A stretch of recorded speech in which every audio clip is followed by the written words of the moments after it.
Some of the content of Patriots Unfiltered may not be suitable for all audiences. Listener discretion is advised. The world's original podcast. Welcome to Patriots Unfiltered. What is the official definition of old guy? Yeah, uncle. Yeah. What? Uncle. You needed to ask that? What is the number? 1-800-555-PATS? Asking it wrong. No. Is that your home Pat's phone 500. number, dude? I love like these high school kids too, where even if they're not recruits, they're making their own graphics of like where they're going to school and like the decision. Committed. Bridgewater State. Did you guys ever win a championship in your various athletic endeavors? D1, you have to win your conference to then go to the big dance. So I didn't win the big dance, but Okay. conference title. I won my last hockey game. If Fred and Paul were opposing head coaches of equally talented teams, who would win that game? I'm giving that one to Paul. Yeah, same. Paul Brillo, School of Clock Manager. Really? Yeah, I go with Fred. Like Fred would be like, call heads, but then when they flip, be like, no, I call tails. Like it's like just get some kind of controversy just be brewing, playing and Paul mind would be like, games. you can't do that. What's he doing? The leadership is not one that I didn't consider. I was more thinking, no offense, football acumen. And I was gonna. This is Patriots Unfiltered. Presented by Toyota's official website for deals, buyatoyota.com. Oh, excuse me. I was just reading my R-Lads draft guide. Welcome to Patriots Unfiltered. It is Tuesday here at Gillette Stadium, and the gang's all here. It's Evan, it's Paul, it's me, it's Deuce, it's Matt in the booth, and we're getting ready for the draft coming up in less than 2 weeks now. Getting excited about that. We had Elliot Wolf talking. That's the first sign that the draft is here, and he was talking from the new Patriots training facility. Kind of a soft opening yesterday, if you will, Yeah, from the media workroom. The New Balance. Spacious. Yeah, the New Balance Athletics Center. Center. Plural. Yeah. Plural. Yeah. So very exciting times here at Gillette Stadium. What, It was like Drafter Peace Are Theater. your boys stepping it up a little bit? This looks a little. This looks a little They got nicer it- than the they go normal back one. and forth. They- Professionally they bound like this color. year. Got a little sheen. They got to to the compete with the cover. beast. Color so before. they're Oh, You look at trying him. to He's do like, that. give that back to me. Yeah. I needed Fred with the glasses, and I needed like the hello. Yeah. I didn't know you were here. Yeah. So this came in the mail yesterday, the R-Lads, and then I haven't printed out the Beast yet. I have to get around to doing that. You better get about 700 pages ready to Yeah. go print that sucker out. You Poor print out treat. the I whole print it thing. out. Oh, yeah. jeez. Remember last year we came in And for I the don't do draft party? double-sided either, because that's too much. We came in for the single-sided. draft show, and there's just a stack of white papers, all like paper clipped together. So I like to take the Beast's the positional rankings. Like just Yeah. the page with Yeah. the names listed, and then his top 100. Yeah. I print those out for I have them in here somewhere, but I have those for reference. But Well, what I I'll do, wait to the guys that we actually take, and then I'll print those pages out for my own. Yeah. Yeah. What I do is I I just have it all in my head. take it and I divide it up by the positions, and then I took those bulldog clips. Yeah. And I clip each position together, so I make mini booklets. Right. And then I do what Paul. I have separate his top 100. Yeah. And between that and this book, I start crossing off the names as they get drafted. Do we have any back of the envelope? Sort of like guys yet? scoring a baseball. This is how you get a back of the envelope No, guy. this is the process for Fred. I mean, Yeah. that's what. Yeah, everybody's got their process. No. Yeah. The guys Right. that our lads About has 10 at, days has before at the two draft. at a position that's not in the top 25 in the Beast Yeah. becomes a back of I the tell envelope Paul, they guy. don't have Mendoza in this guy. I'm only kidding. I'm Undrafted. only kidding to my friends at our lads. You do a great job. Yeah. But it always seems every year there's like one guy that I can't find him in here. He's not here. So Not in the beast. what are you guys thinking? Between what Elliot had to say yesterday and the draft coming up, what's on your mind? I liked Evan's thing. We came out and Evan was like, "What did you underline?" You were like, "Day 3 off the ball linebacker, Yes. speed off the edge." There were some Yes. like very specific things that he put out that I think we then all scurried back to our prospects and kind of tried to make it fit. Yeah, I think it's fun. What I like about his approach, Elliot Wolf's, is that it doesn't necessarily mean it's all going to work out, but he kind of takes a very common sense approach to the way that they look at the draft. Like, if you just looked at the Patriots roster at the edge position right now and you looked at their depth chart, what would you say is like sort of the missing ingredient from that group? And it's like somebody that can get after the quarterback on third down. And then he goes up at the podium and they ask him about the edge rushers. He's like, yeah, we probably could use some speed off the edge. And it's like, it doesn't mean that they're going to be able to fill that need or fix it or the problem or whatever, but it's he doesn't try to get overcomplicate or overthink things. And I think people that approach the draft when they overthink the draft is when you start to get yourself into trouble. Like, you never hear the Eagles call a name in the first round and people are like, Howie Roseman took who? From where? No, it's always like Jordan Davis. Oh, yeah. Defensive stud from Georgia. Yeah. This Right? makes sense. Again, not all of them pan out, but in exact science, that's probably the best way to do it, in my opinion. Yeah, I like the just the overall sense of him saying, and I say it a lot, looking at next year's free agents and kind of basing some of the needs off of that with like Onwenu coming up and a bunch of the receivers coming up. And I think it's easy to look at the obvious holes right now, but I think once you get into the rhythm of how it's supposed to be, you should be drafting that way. You should be ahead of the curve a little bit and not. And that's why I was kind of thinking about, the question of the spring is, did the team get better in free agency? And I get why they're asking that, because, you probably can't look at it and be like, well, they're dramatically better in this spot. But I just feel like if you're asking yourself what teams got the most better in the spring, it's the crappy teams that had to go get the free agents. So Totally agree. you want to get into a place where you don't get through free agency and then you judge whether or not you're better or not. It's well, the best teams are improving and the best teams are putting guys like Jared Wilson into their long-term role, where you might say Garrett Bradbury was better last year than maybe he'll be this year, but in the long term he will be better. So, I think that's what we're trying to build towards, is getting back in that cycle where you're not constantly trying to play whack-a-mole with needs for this year. Replenishing. You're replenishing and looking down the road and saying, next year, when we have 3 wide receivers come up for free agency, we're going to look back and say, hey, Kyle Williams is now going to be able to get into these roles, or somebody we draft this year, able to come in. Yeah, I like that. Yeah, I just wonder when they start doing that. Like, you could argue that, that at a lot of different positions, and I think it gets complicated of, is that really something that you want to do in the first round? Is draft somebody who you're really drafting for 2027, not necessarily for 2026. Like, I still feel like they're in a position in the first round, at least, and I would say really the first 2 rounds, but at least the first round, where they need to be drafting somebody who's going to play right away and make an impact right away. So how different would we be looking at this offseason if the Patriots, same players as last year, but they finished the season like 8-9 and missed the playoffs, or 9-8? How differently would we be looking at this draft in this offseason? Well, I think that's sort of what I'm trying to do, is because I don't think they feel like they were a Super Bowl caliber team. That's kind of what I'm getting at. It's a great question. I think they've kind of said that, both of them. So Elliot Wolf and Mike Vrabel. So I feel like to sit here and say, yes, they have a need in 2027 at a bunch of different positions: tight end, guard, linebacker, potentially safety. If you draft that guy this year, so you're going to draft a third safety, and if you're, to your point, Fred, you still feel like you're building here, like, wouldn't you want that player to make a little bit more of an immediate impact and have a path to play a little bit sooner than he's going to replace Mike Onwenu next year? Yeah. How does that really help the 2026, other than depth? Obviously. And that's why I like the way Mike put that, and I totally agree. I think you can marry the two. I think you should be able to find some guys that can immediately fill holes this year, early in the draft. But I also think they will have an eye on what Mike is talking about and trying to find maybe a day 3 guard or 2. I mean, they have right now all of those day 3. They have 8 of them. 8 day 3 picks.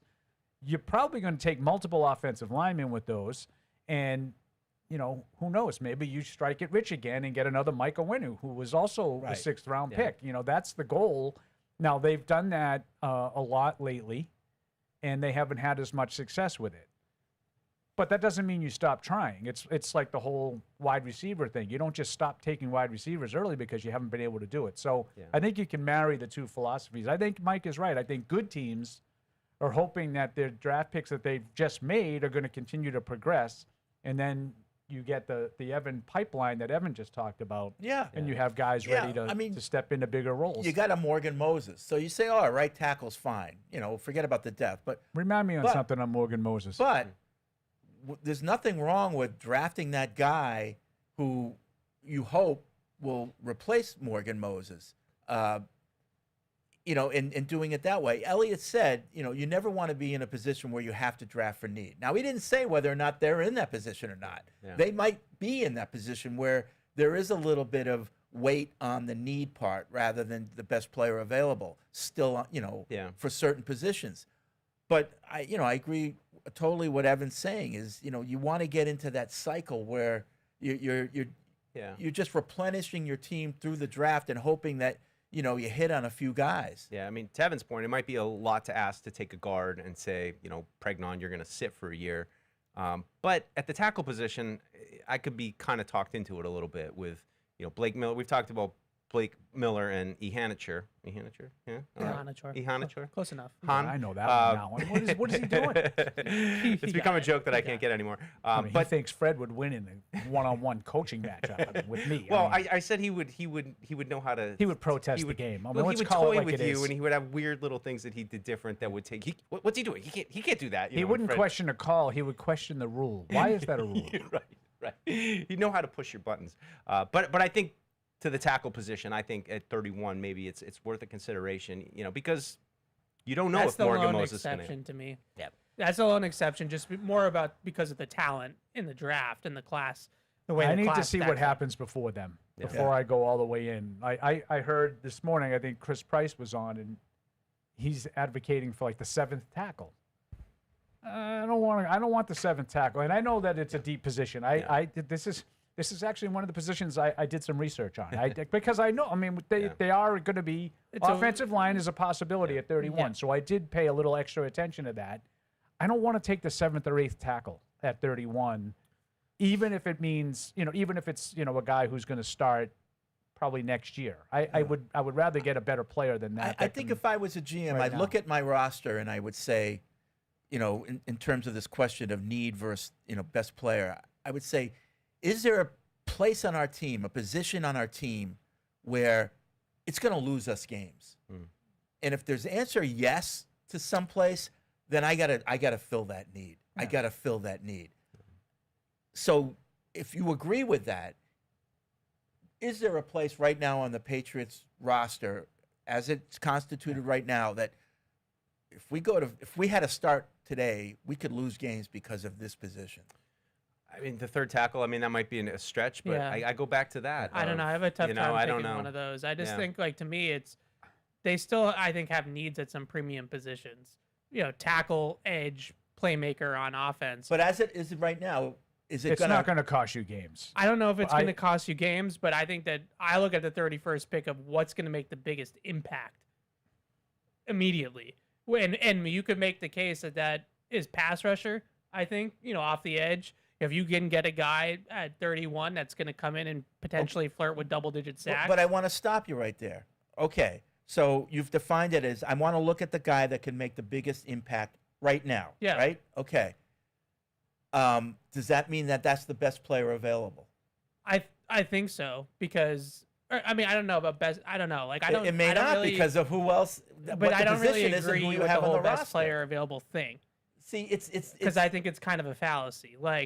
If you're going to say the best player available at 31 is the player that you should draft, well, what if it's a quarterback? No, but what I'm trying to get what at. If it's a running back? Right, absolutely. But what I'm trying to get at is what if it's a center? The guy that can make the biggest impact on one team may not be the same on another team. Right. Yeah. So if we're so deficient at one position, and you take the player that's going to make the biggest impact, all that could mean is he's playing. Yeah, I don't think it's as dramatic as you're making it sound, though. Is there a position on the roster that's going to cost you games?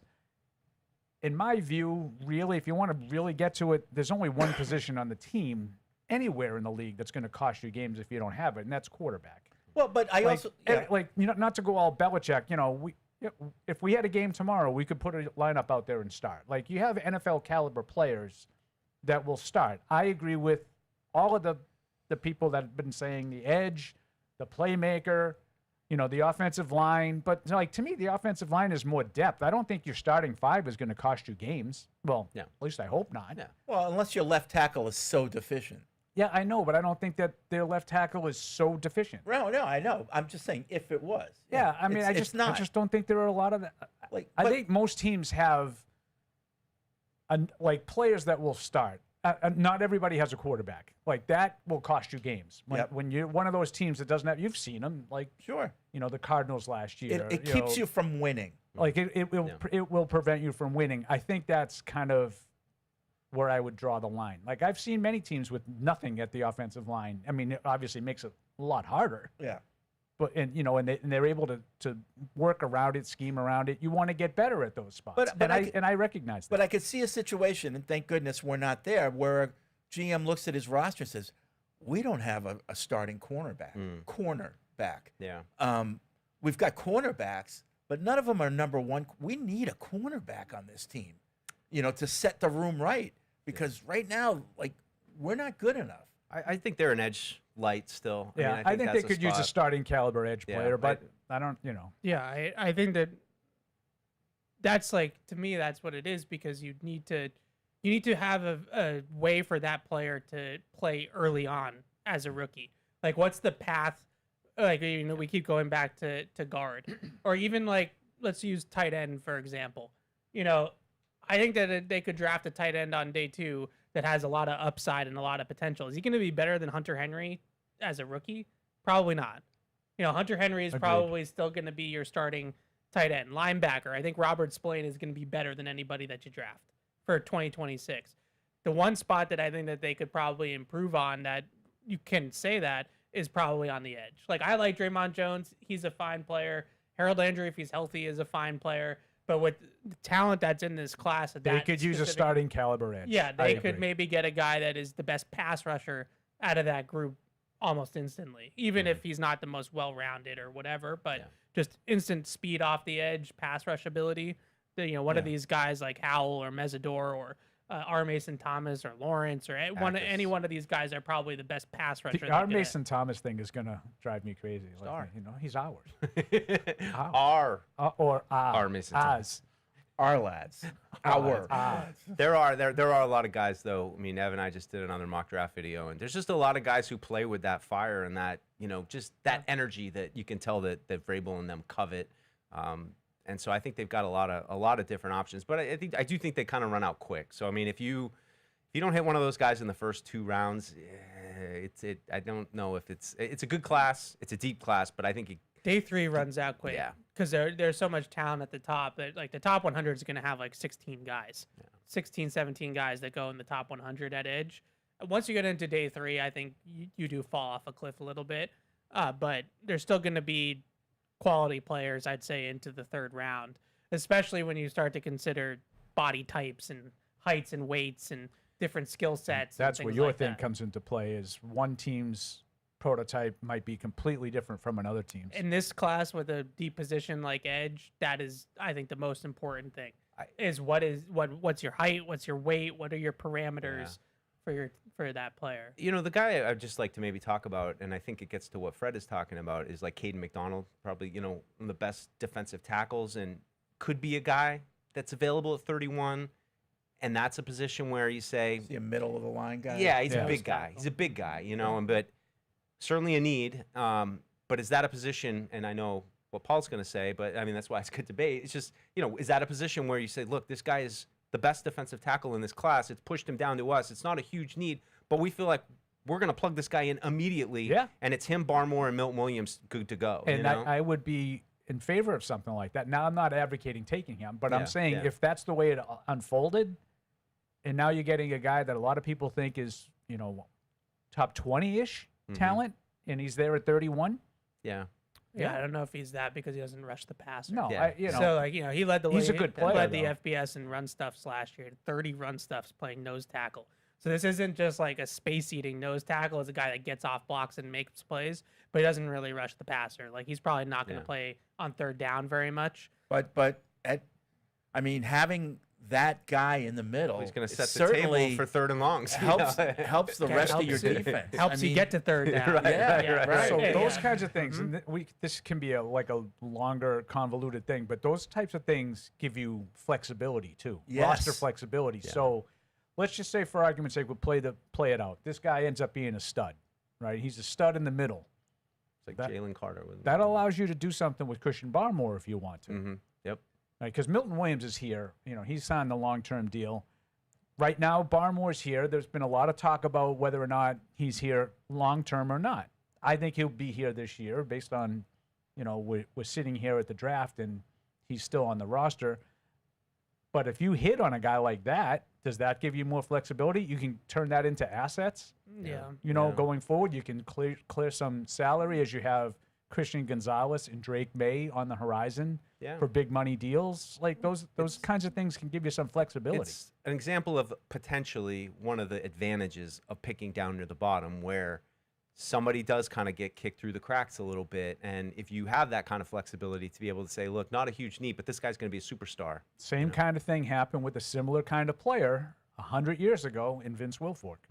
Yep. Vince Wilfork wasn't expected to be there when the Patriots took him at 21. Yeah, I think you're right. Yeah. He wasn't supposed to be around that late.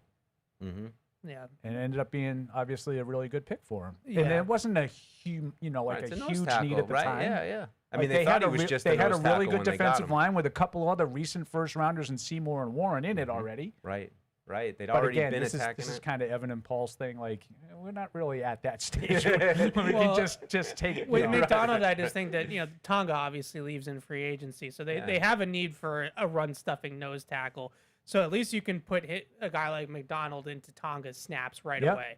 Now you hope that he's better and that he plays even more than that. But to Paul's point, maybe in 2026 he's just Kyrus Tonga, and plays in that role. And then in 2027 is Christian Barmore still around or not? And then maybe he's playing even more in 27. That one, at least I can see a path of this is what we're going to do with this player as a rookie to get him on the field, is playing 45% of the snaps that Tonga left behind. Now, I think there are better depth there at nose tackle in this class compared to others. Like, you could probably get that with Dominique Orange or Dante Corleone or any of those guys, like third, fourth round, even later, that are just going to be run players. So maybe you don't have to reach at 31 on a D tackle, but McDonald's considered the only guy that really is a surefire first rounder. So out of that group. us social guys are rooting for Orange or Corleone. Big citrus. Big citrus. Big Citrus and the They Godfather. probably both take of them. Denzel They're rooting Boston for both too. of A them. Boston, Oh, a Boston absolutely. jersey would be Yeah. pretty good. Absolutely. For social. Yeah. Yep. All right. Merch. So it's good stuff. Obviously, the emails are coming in now. This is we've hit on the subject that people most want to talk about right now. So let's get right into it. I guess we'll get to the phones. 855 500. 885. No. When I heard the intro, I was like, oh no, I'm gonna get the number wrong because that's in my head now. Sorry. 855 500 is the hotline. And- Podcast@patriots.com is the email. On behalf of Fred, I would just like to apologize to everybody for last week. For last week, yeah. You're I both heard out. about that. Yeah. Last Well, Thursday's show, evidently, Oh, I thought it went great. What happened? Was it a mess? No, I don't know. I'm think it was just a mess. kidding. Oh, I okay. wasn't here. Oh, okay. I did mess up the phone number. That's accurate. He did a great job. But otherwise, I'm sure Mike flawless. was perfectly adequate in his adequacy. Wow. A lot of football, though. I mean, we noticed, what we figured out, Fred, on Tuesday when I had to sit in the chair for you. It was like, Evan, we did finish the episode. Evan was like, that was like a Catch-22 episode. And we're like, we didn't do anything fun. So we realized you always have, like, your musings about what you thought about on the drive in, and you take us down these back paths that involve fun. But apparently when I host, I don't get into the fun stuff. But I why don't- is that? I don't know. It's because I'm usually a pretty it fun was guy. a dry show. Like, it was. I'm a pretty fun guy I now. like Are it. you, Sorry. are you too clenched up back there that you can't? Well, have I mean, fun? I do have a ball Catch-22. Let's just talk hardcore football side too. So maybe I slip into that. But you know me, I'm He's always a down defense to. guy. I thought we were gonna get into like punters at one point. I was like, we're going deep. I'm not Barth. Let's go. Well, actually, Bart's got a tough show coming up this afternoon. We don't have to Right. talk about that. We can talk about that later. What's he doing? And Oh, he's got a tangle with Thugger and Maz today. Well, he and- was and on they- yesterday, I right? know He's they got fine. some new things they're throwing in on today. Okay. He's got to figure Because I know out. they're throwing things at the board now. And, I know. you Really I view that as a original bit personal they do. affront to all of us who put a lot of hard work into our big boards, and they just throw darts. It's And it's they get untoward. some right. They do. Yeah. Well, if you throw Don't leave that part if out. you throw 100 of them, then eventually you're gonna hit one. Good times. Wow. Good bit. It's fun. You can hear the jealousy. Yeah. Jealousy. Jealous. I don't like how they treat Barth. I'm being It's dead more serious. disdain. You don't like how Yeah. they treat Barth? No, Yeah. I really don't. Yeah, Why? I think Look they at bully Evans. him. He's serious right now. No, I really don't like They it. do bully him a little bit, but I think he comes off as a smart draft guy and something that they're not. That's fair. Bulletproof. Yeah. As his friend, you know, like it's kind of like a brother thing. where Right, it's no, like it sounds only like- I Only can- I can make. Yeah, They're no, I mean hear to that. you. I hear that. Yeah, Stand no, up for yourself. I don't like that. Yeah. I Don't care let them for it. talk to you like Stop- that, Stop young bullying man. my friend. Well, I mean, if you Stop bullying my friend. you know, if you're not one of the hosts and you come on that show, you kind of have to come on with a character. You Oh, have to yeah. have a character. Right. And you also need to have a thick skin. Yeah. Believe me. Thick skin. Right. Paul knows. That's his shows. So, You know what All else? right. So, Fred, we had all 6 lines lit up at one time and during the show. how is did. that Thursday. possible? So Well, I evidently was they like, fixed how is it. this possible? Matt's like, yeah, we fixed the phones. I'm like, have they been broken for 5 years? Like, Yeah, I've never seen I got that. a, I got a bulletin at We were home. told by actually IT were. we can't have more than 3 lines. I got a text about it. We had 5 of them lit up. Yeah. That's cool. I don't know. No, we used to have 5, and then we would reserve 1 for the hotline. Yeah. Freddie, next week is vacation week around here too. You know, not only the draft, so you know what that means. You mean spring break for the kids? Yeah. Yeah. You know what that means for Paul? Oh, what? Vacation filling time. Your Oh, favorite time oh. of the year. Okay. There you go. All right. Let's get to it. People are waiting. Herm's in D.C. What's up, Herm? Hey, what's going on, squad? Hey. Question, and this might be obviously very premature, but and it kind of ties a little bit into a conversation I had with Paul a while ago about the Buffalo Bills. And matter of fact, Paul and Mike had, which I agree with Mike. He might have phrased it a little bit wrong in terms of the Bills being desperate. But my question is, what is you guys' overall confidence level moving forward? And I understand it's still a relatively new regime, right? And I don't want to really harp on the past, whatever happened in the past. But what is you guys' confidence level in the current regime consistently picking good pass catchers moving forward, right? And I say that, and I want to preface this by, as I said earlier, obviously I know it's super early, but, you know, Drake May will eventually get paid, right? So with that, having to go back into the free agency pool going to be, I think, fairly difficult, you know what I mean, moving forward. So I guess to say all that to say, what is you guys' confidence level moving forward that this current regime will be able to consistently draft competent pass catchers for Drake May? And the reason why I brought up the Buffalo Bills, because I think Paul is of the belief that just because you paid a quarterback doesn't mean you can't really surround somebody. Okay. And All right. I don't want to misquote you. All right. All right. Thanks, Herm. So I guess the gist of the question is, how confident are we that the Patriots are going to be able to draft good wide receivers? Is that really the question? That Yeah. is the question. That was the question. Yeah. I mean, I wouldn't compare this to anything they've done in the past because this is a new regime. I mean, they didn't draft N'Keal Harry or Aaron Dobson or these guys. So now they did draft Kyle Williams, and the jury's still out on him. And they used a 2nd-round pick to get him. So, Third. But yeah, oh, it's the 3rd. That's right, But because your they point did still Henderson in the stands. 2nd. Yeah. Still take 2 top of the 3rd. Yep. Top So 100 pick. kind of a 2nd round, as they say. Close. It's close. Yeah, close enough. One to of the our 2nd round. special picks. Right, Second one of our round special adjacent. picks. So the jury's still out on Kyle Williams. But why wouldn't I be optimistic that they can find a good wide receiver at 31 if that's where they wanted to go? Yeah, I mean, the history, but I feel the same way about all the positions. I don't, it's like, oh, well, they Yeah, can easily keep draft trying. these guys. Like, I think the draft is a crapshoot, generally speaking, anyway. I mean, look at how much the guys that know it all miss. I mean, they miss all the time. But I get it. I mean, they have to keep trying, though. That's the biggest part of it. I wouldn't just give up and be like, well, we can't get him, I remember when Totally. Ben Coates Totally left agree. for the Take 'em. Ravens, they used 1st-round picks on Daniel Graham and Ben Watson. And, each one had their attributes, but none of them was that complete tight end that you were looking for. Then they took a chance on a guy with a bad back from Arizona, and he's going to be a Hall of Famer. So you keep trying. Yeah. No doubt you keep trying. My confidence level right now, not very high. But there's no doubt that you keep trying. I think that it's interesting because they've sort of pivoted like throughout. They went with Tyquan Thornton in 2022, who was just a lanky, lean speed guy. And then they went to Jalen Polk, who was more of like supposed to be the floor, not a great athlete, but great hands and body control and play strength and just sort of a safer bet. And then they went with like a small speed guy in Kyle Williams. Like all three of them are very different type of players, and all three of them have not exactly panned out yet. Maybe Kyle Williams does, but right, I until they do it, I don't know how you could be super confident that they're going to be able to. I think that's fair. I'm with Fred a little bit here on this one. I'm going to keep an open mind and just keep taking swings and trying to find a way, because I think Evan's right. I think it's easy to say, well, this is a new regime. And technically that's true because Vrabel is here, and I do think that Vrabel ultimately has the final say. But Wolf and Groh were part of Thornton and Polk as well. Oh, you want to get faster players. And Javon Baker. So they were part of, some pretty premium picks being used on wide receivers that didn't hit, 2 second-rounders and a third-rounder. And I would count all of them as sort of, part of this brain trust. Yeah. Again, it's a little different. Williams is the only one that was drafted with Vrabel here. So that's a little different. But I understand the skepticism.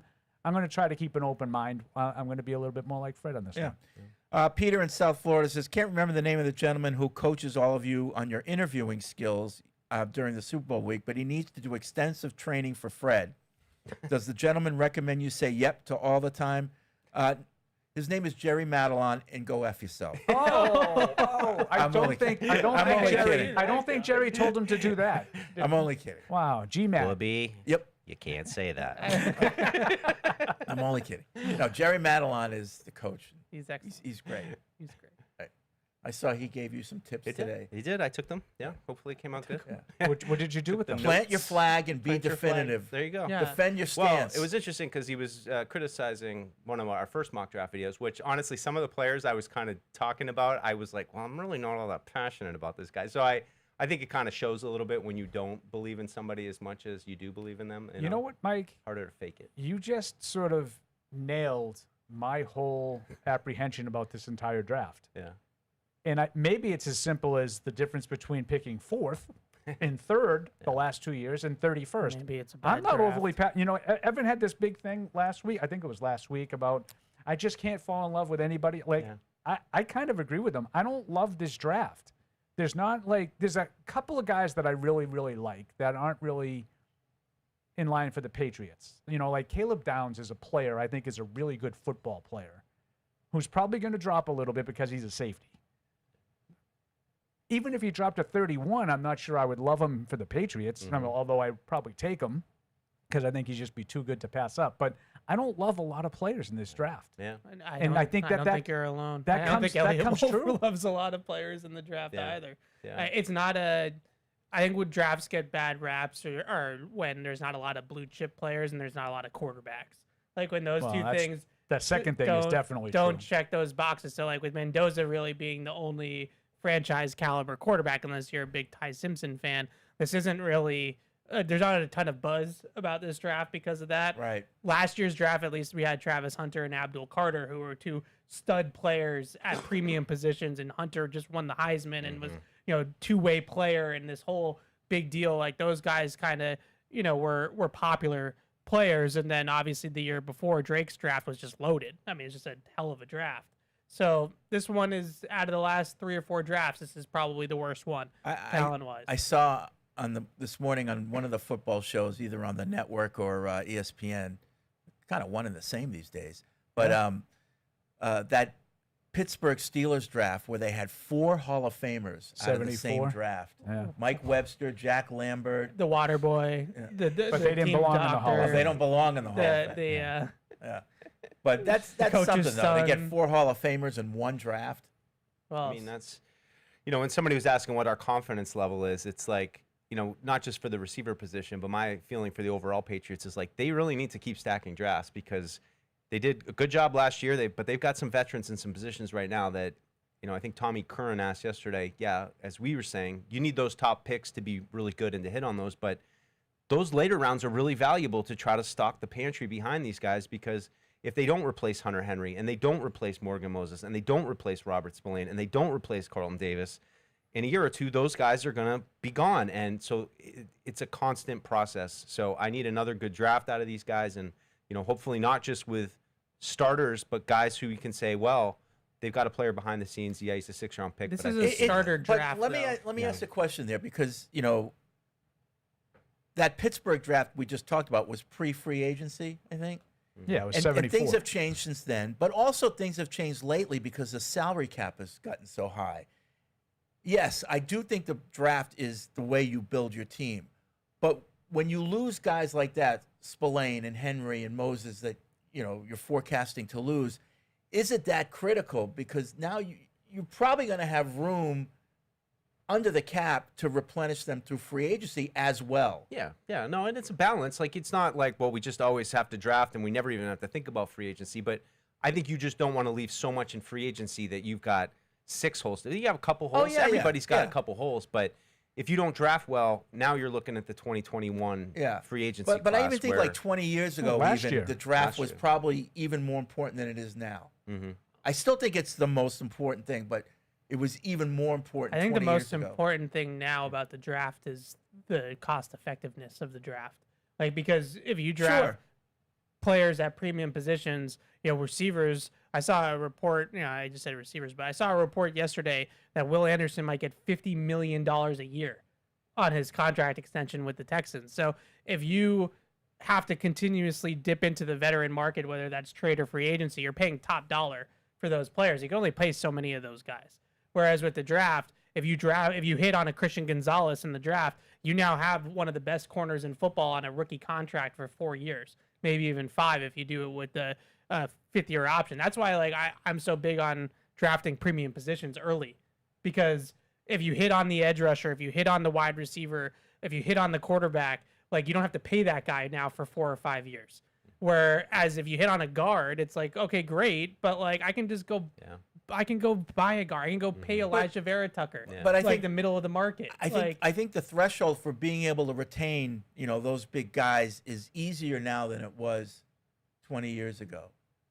So if you have your quarterback, you have a cornerback, you have an edge rusher, a team can probably afford to pay 3 top-notch guys. But Yeah. will they? Well, that's a different question. And I see Yeah. both Yeah. sides, because what Evan's talking about is the cash. And I do so in Houston's case, to use your example, Will Anderson, it's going to be hard for them. They paid Stingley a lot of money. They paid Will Anderson a lot of money. They haven't addressed the quarterback yet. Yep. And Do they want to? well, that's the whole thing. Is they're probably, I think Nick Caserio is buying himself some time. He picked up the 5th-year option. But I'd be surprised if he gets that. They're going to do the Tua thing and make him wait, the extra year, which they should, especially based on that last. Yeah. The last thing that we saw was just complete ineptitude at quarterback for them. But let's just say he bounces back and has a good year. Now that's another guy who's going to be in the $50+ million a year category. So at some point, it's the cash. Yeah. You're absolutely right about the cap, and no one would argue that more than me. But everybody's got a budget, and there's only so much cash that you can hand out to everybody at the same time. It's what we're talking about right here, right now with Gonzalez. If A.J. Brown comes, what does that do, if anything, to Gonzalez, and then in turn next year to Drake May? That's why it's so valuable that if you can draft the receiver instead of trade for A.J. Brown, then you don't have to put the money towards the receiver. Sure. Yeah. And so, I think that's why receivers, everybody always talks about, the day 2 receivers, who's going to be the diamond in the rough. It doesn't happen as often because of the value of the contract. The rookie contract on a stud receiver is just great return on investment. And I think the Patriots are in a position where that's why I would like to see them go in that direction. Tackle, I think, is another one too, because they don't come to free agency. The good starting tackles usually don't hit the market, so you have to be able to get those through the draft. But you can find nose tackles, we talked about Caden McDonald for 5 minutes. Kyrus Tonga was a pretty good nose tackle for this team last year and did the job. So I need to draft Caden McDonald in the first round to play a rotational role in 45%. I really of the agree with snaps. your premium position theory. Yeah, A and it's lot. not just money too. It's that if you have really good, talented players at those select spots, you're probably going to be okay. Yep. You know, whereas if you have the greatest right guard in history, you're going to need more than that. You know. Zach's in New Hampshire. Hey, Zach. Hey guys, thanks for taking my call. Sure. I was just wondering, do you think Vrabel would bet on TJ Parker's 2024 tape or his 2025 tape? And then also, I saw Lance Zierlein's comp for Gabe Akis is Matt Judon. I was just wondering if you guys saw that in him as well. I don't know. I see him a little more loose and athletic than Judon. Judon kind of big and stiff, kind of stand-up guy. I see a little more flexibility, explosiveness out of him. Yeah, I could see that. I think Ack is a better run defender, but Judon, I think, kind of did that, sort of. They gave him sort of freedom to just rush the passer and get up the field when he was here. Just ask Kyle Van Noy. He'll tell you. So I don't know if that. Judon's got some speed, though. He's got some explosiveness. He's a good edge rusher. Yeah. That first maybe. year that he was here in 21, he did. Yeah, I could was see good. the motor, like the look of it, being similar to Akis. Who was the other guy he asked about? TJ Parker. TJ Parker. Out of Clemson. Here you go. Yeah. Yeah. Is that a back of the envelope guy? I haven't done my envelope yet. Oh, okay. You got to ask yourself that question about basically all the Clemson guys. Peter Woods, Terrell, Parker. All of those guys had better 24s. The program had a bad year in 2025. So you can blame the program if you want, and blame. It's a program going in the wrong direction. Yeah, you can blame Period. Dabo Sweeney. It wasn't good in 24 either. Who Barth I loves noticed to you haven't blame. worn your orange. No, lately. I haven't. Mostly because it doesn't fit anymore. Oh. Cade Klubnik. No. Yeah, that program is going south. So maybe you just think that they had a bad year and it, affected everybody, including TJ Parker. And he had half as many sacks as he had in 24 and as he did in 25. So it's a good question. I think I normally don't put a ton of stock into underclassmen tape because, I'm not drafting the guy that played 2 years ago. I'm drafting the guy that just ended his season in, December or January. So I put a lot more emphasis on the 25 tape, but I would agree. other people do it differently. But I think you also have to do some research to figure Context. out. Yeah, but and I know a lot of people. This doesn't mean it's true, but a lot of people with that particular player for Clemson were talking about how much more attention he got last year than he did the year before. Yeah. I'm with Evan. If you're good, you're going to get attention, And you better, yeah. so you need to show that you can prove that you can handle extra blockers and be able to still be productive. That's the difference between the really good players. The only and just exception the average would ones. be if you transferred. If you transferred schools, Jordan Addison was a big one. He played at Pitt and at USC. He was a better player at Pitt than he was at USC. And so a lot of people were like, we got to go back and watch the Pitt tape because the Pitt tape is better. But if they're at the same school year to year, I tend to kind of go with the most recent. I get that one right? Isn't he one of those guys that everybody talked about last year? You got double teamed the whole year and kind of. I mean, maybe, Hurt but him. Peter I Woods and Capar were both in the inside. They had players on that defensive line besides him. Yeah, I might be confusing him with someone else, but. I just don't. I think that I wouldn't really buy that because. Oh, I like I said, if you're good, you're going to get double teamed. Yeah. So I need you to prove that you can be productive. while Peter getting Woods is extra going to be attention. a top 50 player. Capart, their other defensive tackle, is going to get drafted. So they had other NFL players on that defensive line besides just TJ Parker. So, maybe it wasn't the guy on the other side, that was, the edge rusher on the other side. Maybe he wasn't as good of a player. I don't remember, but I'm kind of lukewarm on him. Okay. What does he have to say? Christian in L.A. What's going on? Hey, you guys. Hey, so I was thinking two main questions in a statement. Question one being, I know you guys said what position, if we don't address, we could translate to losses, but a better question for me is, what key position do you guys feel that if we could level up would translate into wins, better translate into wins? And then secondarily, if you guys somehow we came up with some miracle plan to trade up into the top 10, which player would you guys get? Those are my two questions. And then from a statement standpoint, Do you think they would add something like double teams to the statistics tracking of defensive linemen, like on the inside? Because they don't get a lot of love for what they do, especially if they don't get a lot of sacks and stuff. But I think it should count, like, towards their statistics if they get double teamed. And you guys had just touched on it. So those are my my Tuesday questions. Love you guys. Love the show. Let's go Pats. All right. They do track double teams now on places like PFF and Next Gen, stuff like that. You can look and see how many raw double teams, total double teams, percentage of double teams, chips. If they're getting chip help against them a lot, they have all that kind of stuff now. It's cool. So his first question, what position, if you could get to the next level on it, would help you the most? Wide receiver. It seems like that's the logical answer, right? Yeah. Yeah. I mean, edge would be something, but Yeah. I think wide receiver would have more of a every play kind of impact. Yeah. Like, think of some of these wide receivers that have come into the league like gangbusters over the last, say, 5 years. If you could inject one of those kinds of players into the offense, and all of a sudden you had like a 1,200-yard receiver, 1,300-yard receiver, 10-touchdown guy for Drake May, which then slots everybody else behind that guy. Yeah. That's an immediate impact in your offense. Ted McMillan, right? I mean, that's one Evan's been bringing up. I mean, that's a great guy for Drake, really athletic, and combine him with what they have. Even long term, you look at him with maybe Kyle Williams and Dobbs. That's a pretty good start. Your guy Nabbers. Malik Nabers. I mean, if you could just take a guy like that, I would say Ibuka from last year, until he pulled his hamstring and he kind of tailed off. He was kind of really non-productive the second half of the year. But that is immeasurable. Like, to have someone come in and hit the ground and do, Mike, I know you were doing a lot of research on 96. Yeah. And what Terry Glenn did. Oh, yeah. For a good offense, and it made it a really, really good offense. Yeah. Yeah. Melvin's in Utah.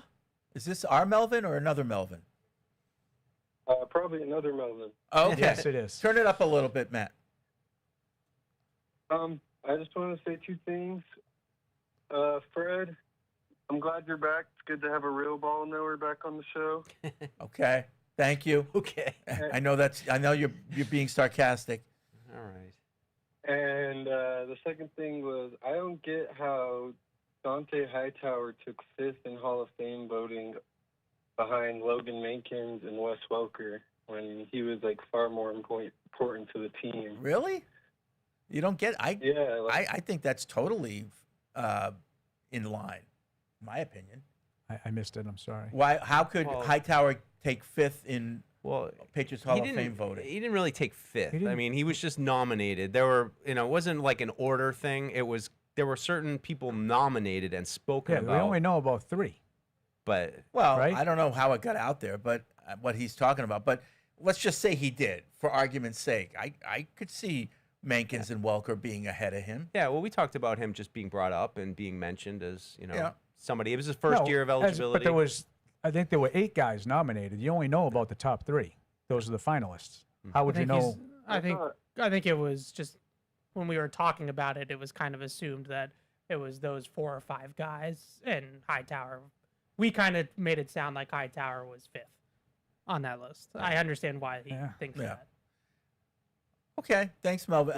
I'm getting a lot of heat from people who say I'm being hypocritical in my stance on Vinatieri because with Belichick, I was so adamant about Belichick should get in right away because he's that much better than anyone else, and I stand by that.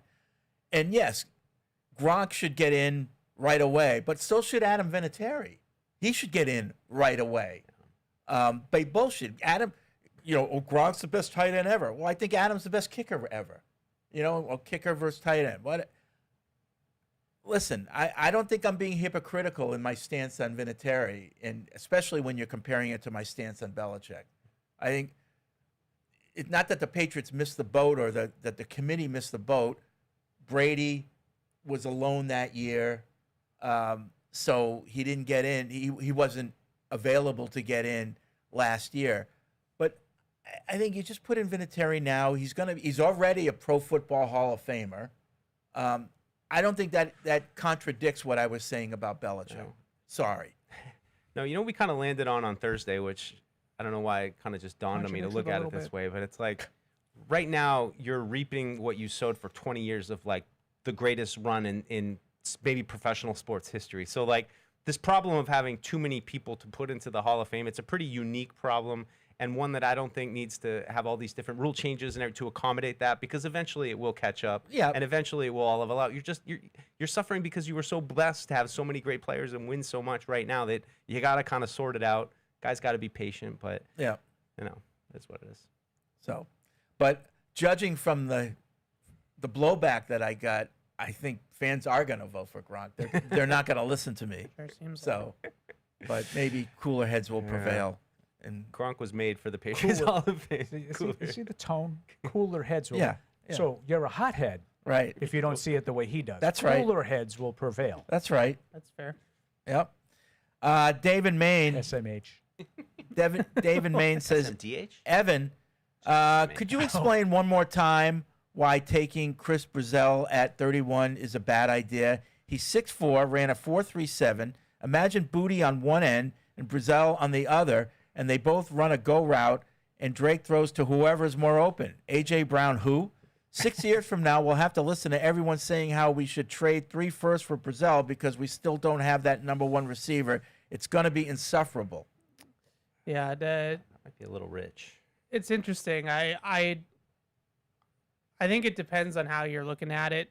I look at Chris Brazel as a guy that fits Drake May like a glove.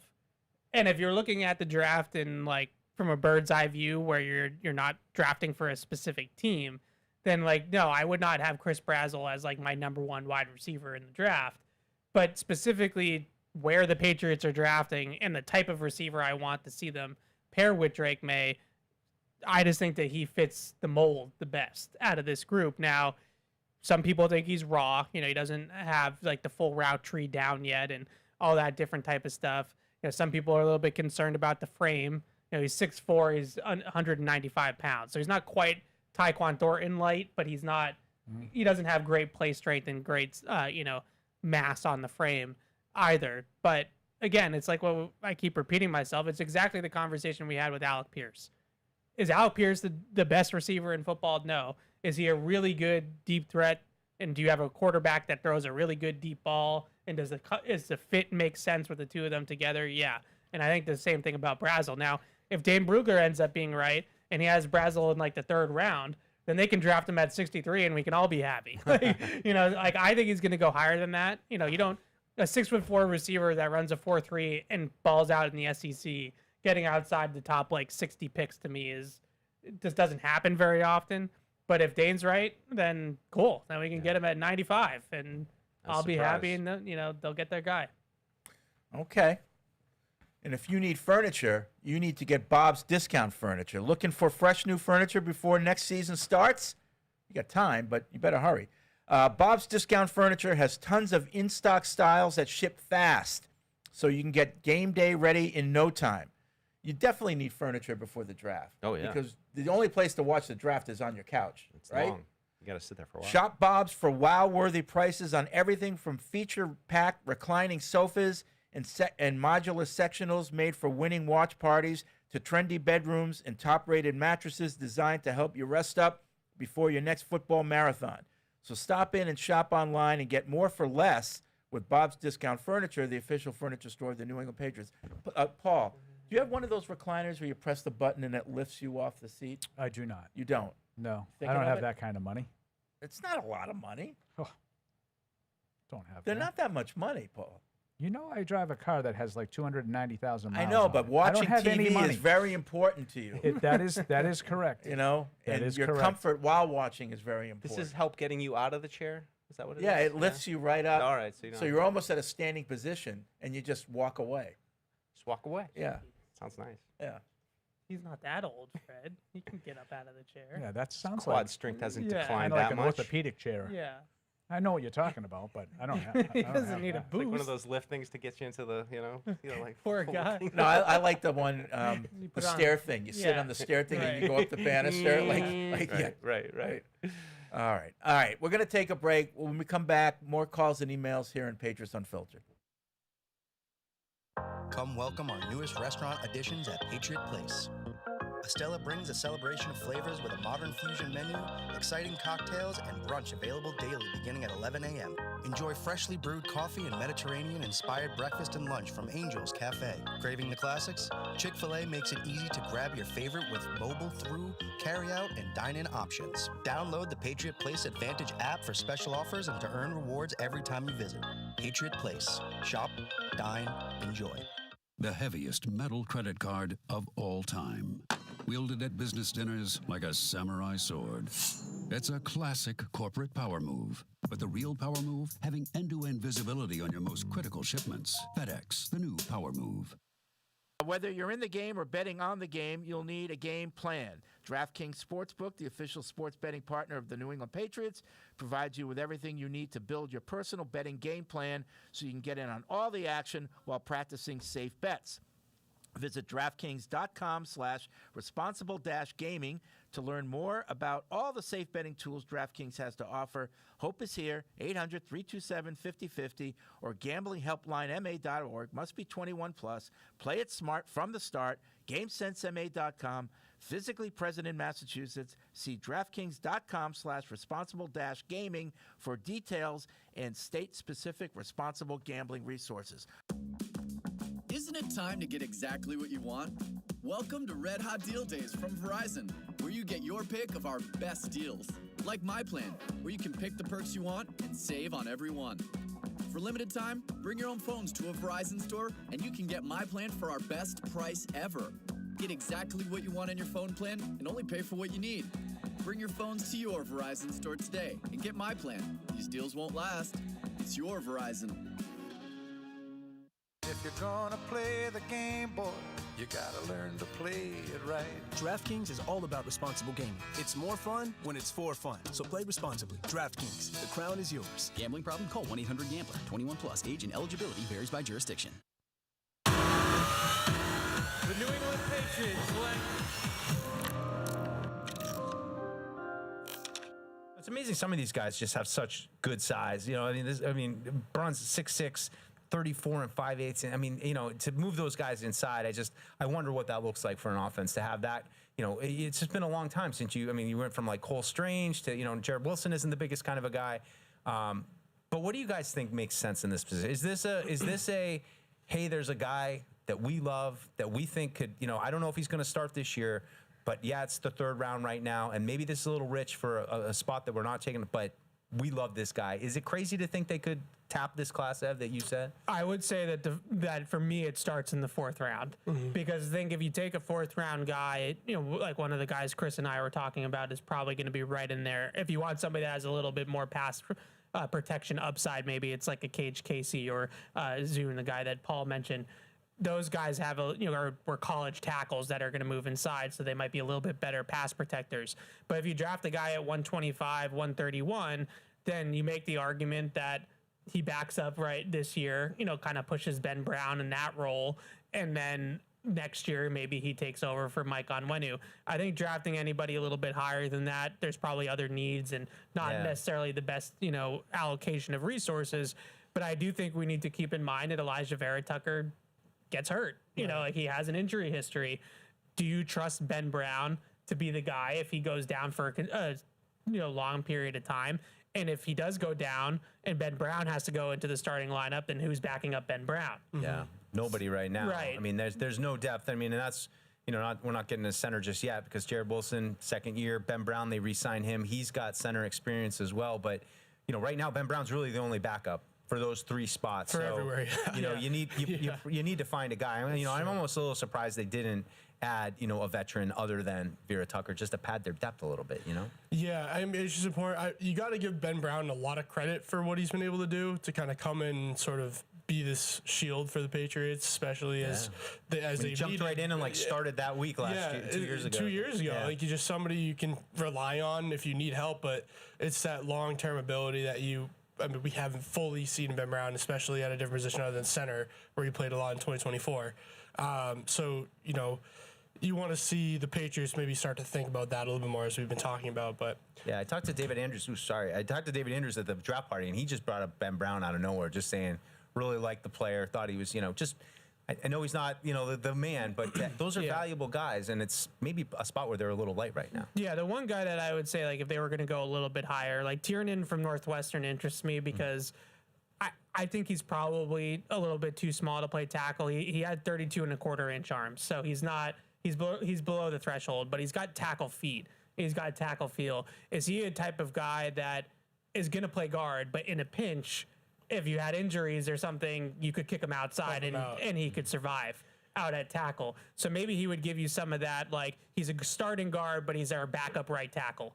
And that flexibility might be enough. Dunker, I think, needs to play guard. He's too clunky. His feet are too slow. Not good enough athlete to play tackle. He's going to have to play guard. So at least Tiernan, even though he's a little bit shorter armed, I think you could probably survive a game or two or, handful of games, kind of like how they kick on Onwenu outside every once in a while. Yeah. Is that worth the value to do that? Maybe, but he probably goes a little too high. Yeah, I mean, I kind of look when I go down here, and I don't study this stuff. It's not, it's not my forte. I look at schools. And when you brought up Dunker, I looked at him because he went to Iowa. Yeah, it's a he's program. a fun guy. It's a program that that produces NFL linemen. Notre Dame kid, Shrouth. Is that how you pronounce that one? Billy Shrouth. A captain at Notre Dame. I don't know that these guys are athletic enough to make the transition, but I look at schools and programs, and that's why Evan's always on the BC linemen, because Boston College, for all their flaws, they produce NFL linemen. Yeah, they do. So I kind of look at guys like that, and then I try to figure out if maybe there's a spot in day 3 that, you can pick a guy like that up. Do you want 10 seconds on Logan Taylor, because you brought up Boston College players? Bring it up. So he played 4 out of 5 positions at Boston College, everything but center during his career there. Slacker. The more you can do. Yeah, right. And so I think that he's going to be an interior player. We were at the draft party last Sunday. I actually talked to Coach Scar about him because he's working with Coach Scarnecchia along with Jude Bowery. The two of them are working on with Scar in the pre-draft process together, and he really likes him. He thought that he has a future probably inside, but maybe even at tackle as a backup, and Scar was pretty high on him, and I usually take that guy's word for it when it comes to offensive linemen. So I think he's a little bit higher cut for guards, and comes in a little bit high, kind of blocks like a tackle but plays like a guard in terms of his movement, so that's going to be a little bit of a tweener, but he's one of those guys, that 6th round probably, 5th or 6th round that you could get that you're probably developing as a backup. He is a kind of like a Ben Brown super sub type of player, but those are extremely valuable, in the league to have guys like that. So one other guard I just would throw out there, because I know a lot of Patriots fans talk about him, is Micah Morris from Georgia, who is just another massive dude with a great athleticism profile, had a great combine. Those are the types of guys that when we start getting into the end of the draft that you're just betting on traits, and those are some of those traits-based guys. Just quickly, just circling back to Dunker, if they hadn't signed Elijah Vera Tucker, I would have been pounding the table for them to draft Jennings Dunker to play left guard. But now that they have Vera Tucker, probably not as pressing of a need to draft a guy on day 2 as a backup to the interior. But even though we said that he can't play tackle, Jennings Dunker is an awesome player. He's a really physical guy. He's going to set a tone in the run game. Like having him and Will Campbell next to each other would have been a lot of fun, but he's going to go too high for, what they need. They need backups and developmental guys, not plug and play starters. All right. Well, I think that's going to do it for this one. The offensive line, breaking it down. You don't get centers? No centers? No centers this time. No. Do that on your own time. Can I mention one center real quick? Catch 22. Centers. Really quickly. Brian Parker from Duke played tackle at Duke. Some think he's going to move all the way inside to center. But this is a guy that probably could play tackle, guard, or center. Probably not tackle. I'd probably rule that out. But at least guard and center. So if you're looking for somebody that has some versatility and has some upside in the interior, he's just another name that I think was worth mentioning.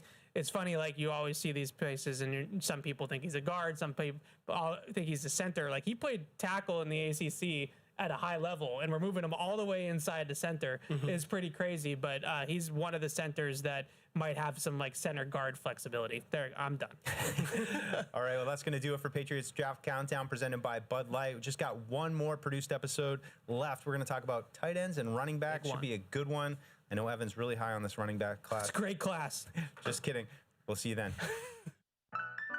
And now, great moments in history. I think it's so easy to rebuild in the NFL because of free agency and the salary cap being garbage and the non-guaranteed nature of the contracts and Bill's dominance over the rest of the league that in 2 years, provided that Jarrett Stidham can walk from here to there without falling down, they can win the AFC. I wish the salary cap was garbage because then we could just re-sign Brady and rebuild. You can re-sign Brady if you want to. And not rebuild. You don't want to. And not rebuild. Yes, you can do whatever you want. They don't want to do that because they're too old. You can't do it. They don't want to roll this team back, Fred. Stop it. You can't rebuild and sign Brady. Yeah. No, you can't. Right. You can't. That's correct. Because you're not rebuilding if you sign Brady. You're too old. You can bring back the same team with Brady if you want. I didn't say that. You said you can't rebuild and sign Brady. That's right. I agree. Right. Because you don't rebuild with a 43-year-old quarterback. Why not? Because he's too old. That's another great moment from All right, back here on Patriots Unfiltered, 855-PASS-500 is the hotline. Podcast@patriots.com is the email address. Of course, we're talking draft here, taking your calls and emails. What else? I had something I wanted to bring Okay. up. Did you guys think it was odd yesterday, the amount of attention that Morgan Moses got? Yes. And Yeah. every single time these guys are available, combine, owners meetings, Elliott Wolf yesterday. Does somebody think Morgan Moses is retiring? Is there So I wasn't alone. No, they've No. asked him at every offseason check-in. Yeah, I get the which guy's they already- 35, but they've already said multiple times that he's Well, obviously, playing. a lot of people did a lot of research on possible right tackles, and so they have to ask the question. No, but Oh, a little piece of your You need a your, bib your there? chicken nugget. Should I get you a bit? Sort of separating from the draft need, because I still think that you can make an argument like Mike did at the top of the show about a tackle in waiting or a third tackle at 31. But I just thought it was odd that the question was asked yesterday. I thought that was a foregone conclusion. I mean, I think Vrabel was on record as saying they've already established a plan for him for the summer. Yeah. The question was, do you expect him to play in 26? I'm like, huh? And then not only that I thought was surprising, that was one of the sort of takeaways from a lot of people. I heard it in a lot of the sports updates today. That Morgan Moses will indeed be back next year. When was that in question? Yeah. Now I know things can always change, Yeah. and maybe someone who's asking the question is operating with some information.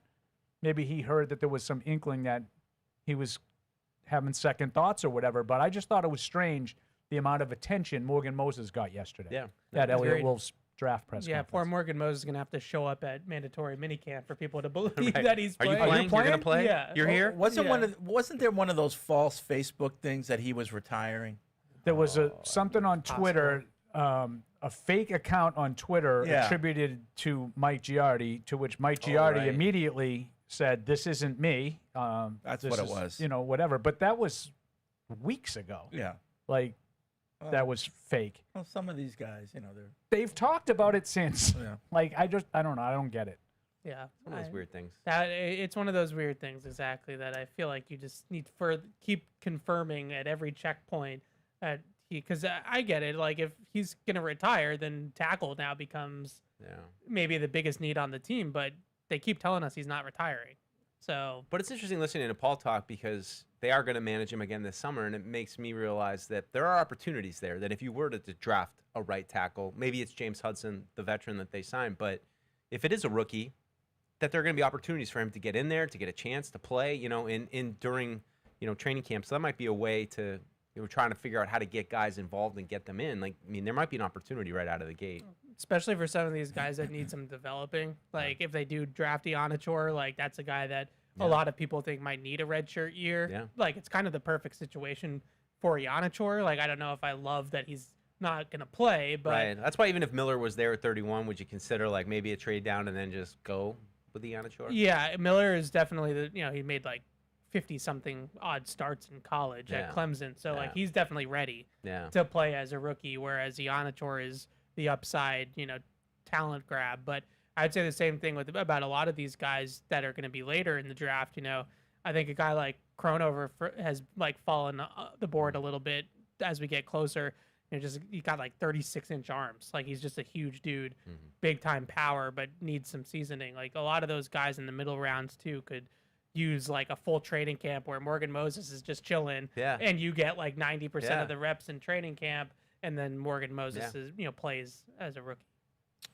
Don in Philly has that evergreen question. As of 4:14, what do the Patriots do in the first round? What position and what player, or trade up and down? So what are they going to do? What's on your mock draft? I know you just did your receiver. Was it mock 3.0 that you just 2.0. 2.0. I think receiver and edge you released tackle. your big board. Yeah. Yes. Yeah. The big board is out. Yeah. Receiver edge tackle. I think those are the positions. If I had to bet on three you have a positions player? of one of those ones. Who's on your mock draft? I like Boston at receiver. I like Howell Boston. at edge, and Miller or Iannachor at tackle. Yeah. I have a different question for you two draft experts. Said that very sarcastically. I did. I'm glad you caught the tone. Yeah. Is there a guy sort of that screams Patriot to you?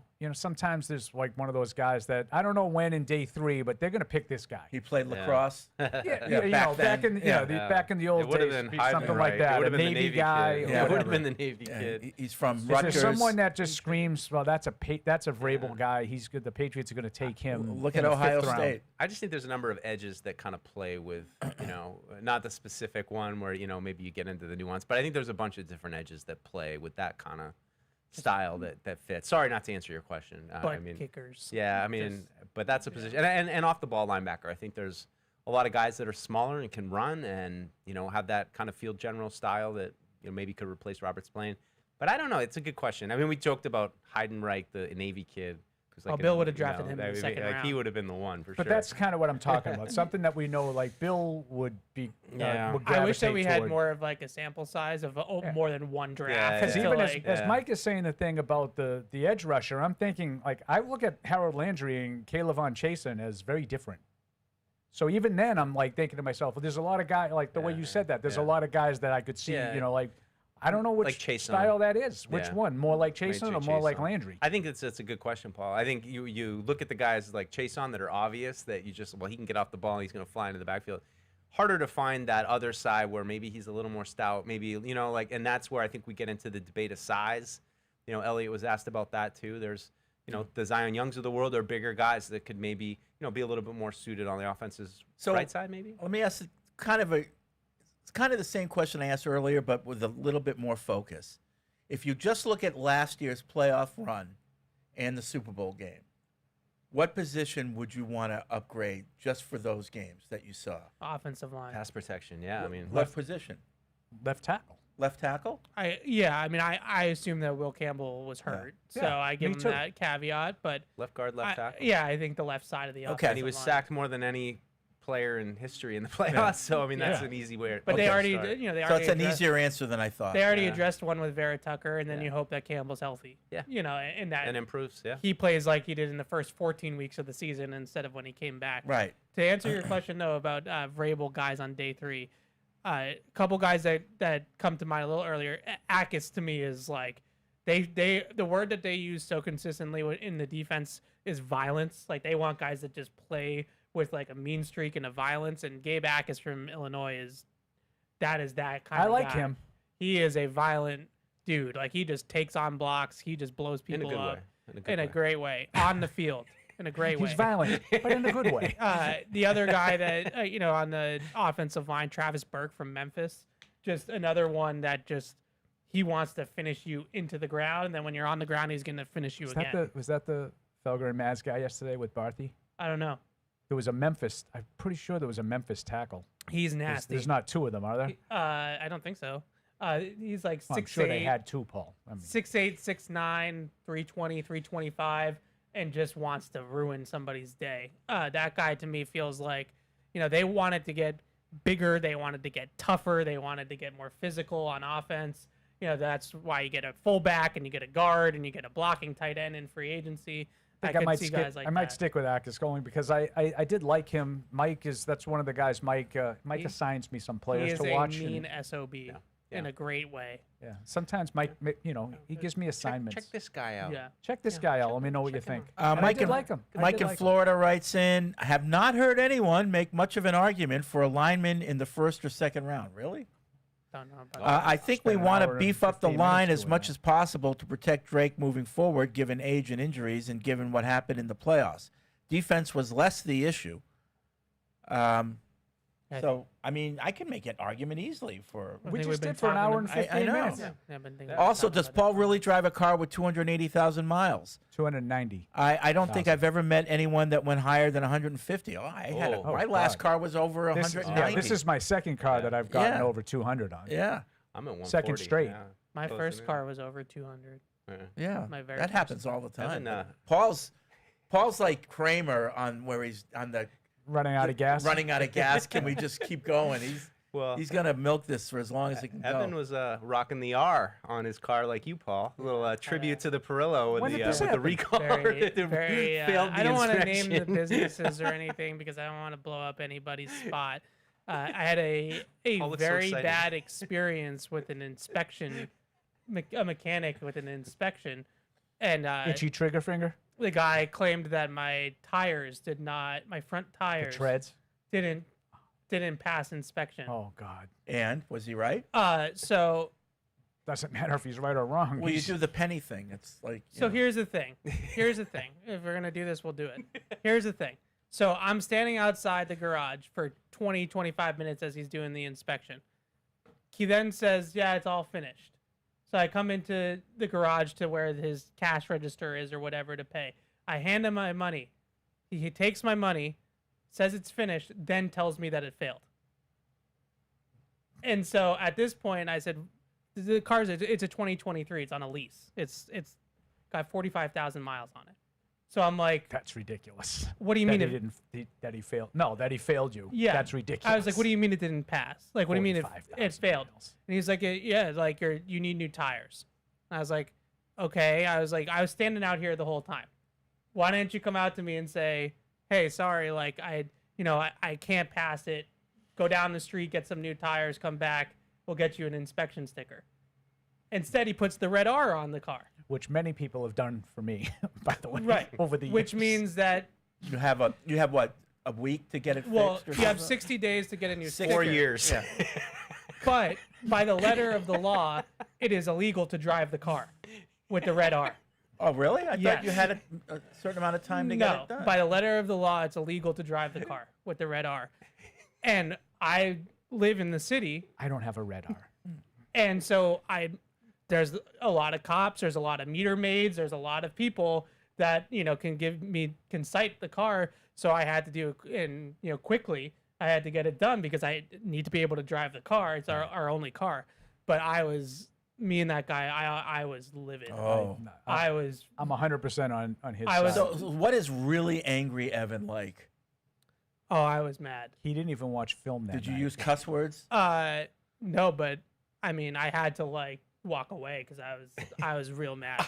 I can't even. I was fired up. I was like, what do you mean that you failed? Like, you couldn't have just told me. Like, it was like the sticker didn't expire till the end of the month. So how would it have helped if he told you ahead of time? He wouldn't have put the R on the car. Oh, so you would have pulled out. Right. Well, no, you know what I mean. You would have gotten out of there. Yes, I could have said. He could have said to me, "Safety first." It's not going to pass. Right. Or he could have passed it and said, "Go get new tires." He could have done that and been a really good guy, but he could have, at the very least, said, "Well, he can't do that because if you don't get the new tires, and they ask who gave you that sticker." The tire thing isn't one of the there's things that they hook it up to the computer and there's emissions and stuff. Right, they can't fudge that. Yeah, you can fudge the tires. Okay. Paul knows. I mean, he's been like through that's this. not He's been through these battles. Yeah. He knows the ins and outs. Only I didn't say unfortunately, I do. Unfortunately, I slipped do. a guy at 20. No, that doesn't. See, again, that stuff doesn't work anymore. Like I used to go to a very specific guy. Yeah. And I still go to that guy, but it can't help me. That's because my right. It goes. It has to go on the computer now. Yeah. It just it could have been handled differently, where we could have, nipped it in the bud a little bit faster without putting the R on the car. and go into that. And what did he say, like, why he didn't do that? He wanted to show me that the tires weren't going to pass by the little test that they do or whatever. But, like, it just wasn't handled correctly. And then he gave me attitude about it because I questioned his opinion. They do the tires with some kind of a computerized test No, too? it's like a little gauge that they use. Yeah, that's what I thought. Okay. Yes. All I said to Hard him on. was, you could have just been a little bit more... Help me out here. Customer friendly. Yes, that's it. So I wasn't asking word him to the wise then. break any laws. Hey, if it's anything other than emissions, let me know ahead of time. Go in there and say that to the guy.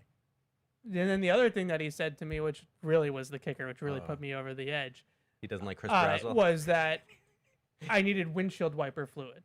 So he Oh, for God's sake. So he failed me on the wipers too. No way. Yes. Oh, come on. And this is a hard. Oh, and this guy doesn't like catch-22. And this is that's the problem. And this is a gas station that sells windshield wiper fluid. Oh, that's bad. So I said to the guy, "Are you kidding me?" If it had just been that, would you still have failed, or could you have right, walked I was into like, the it's lobby $5. and Can I just go buy some windshield wiper fluid and see ya? Right. And he was like, well, we'd still have the tires.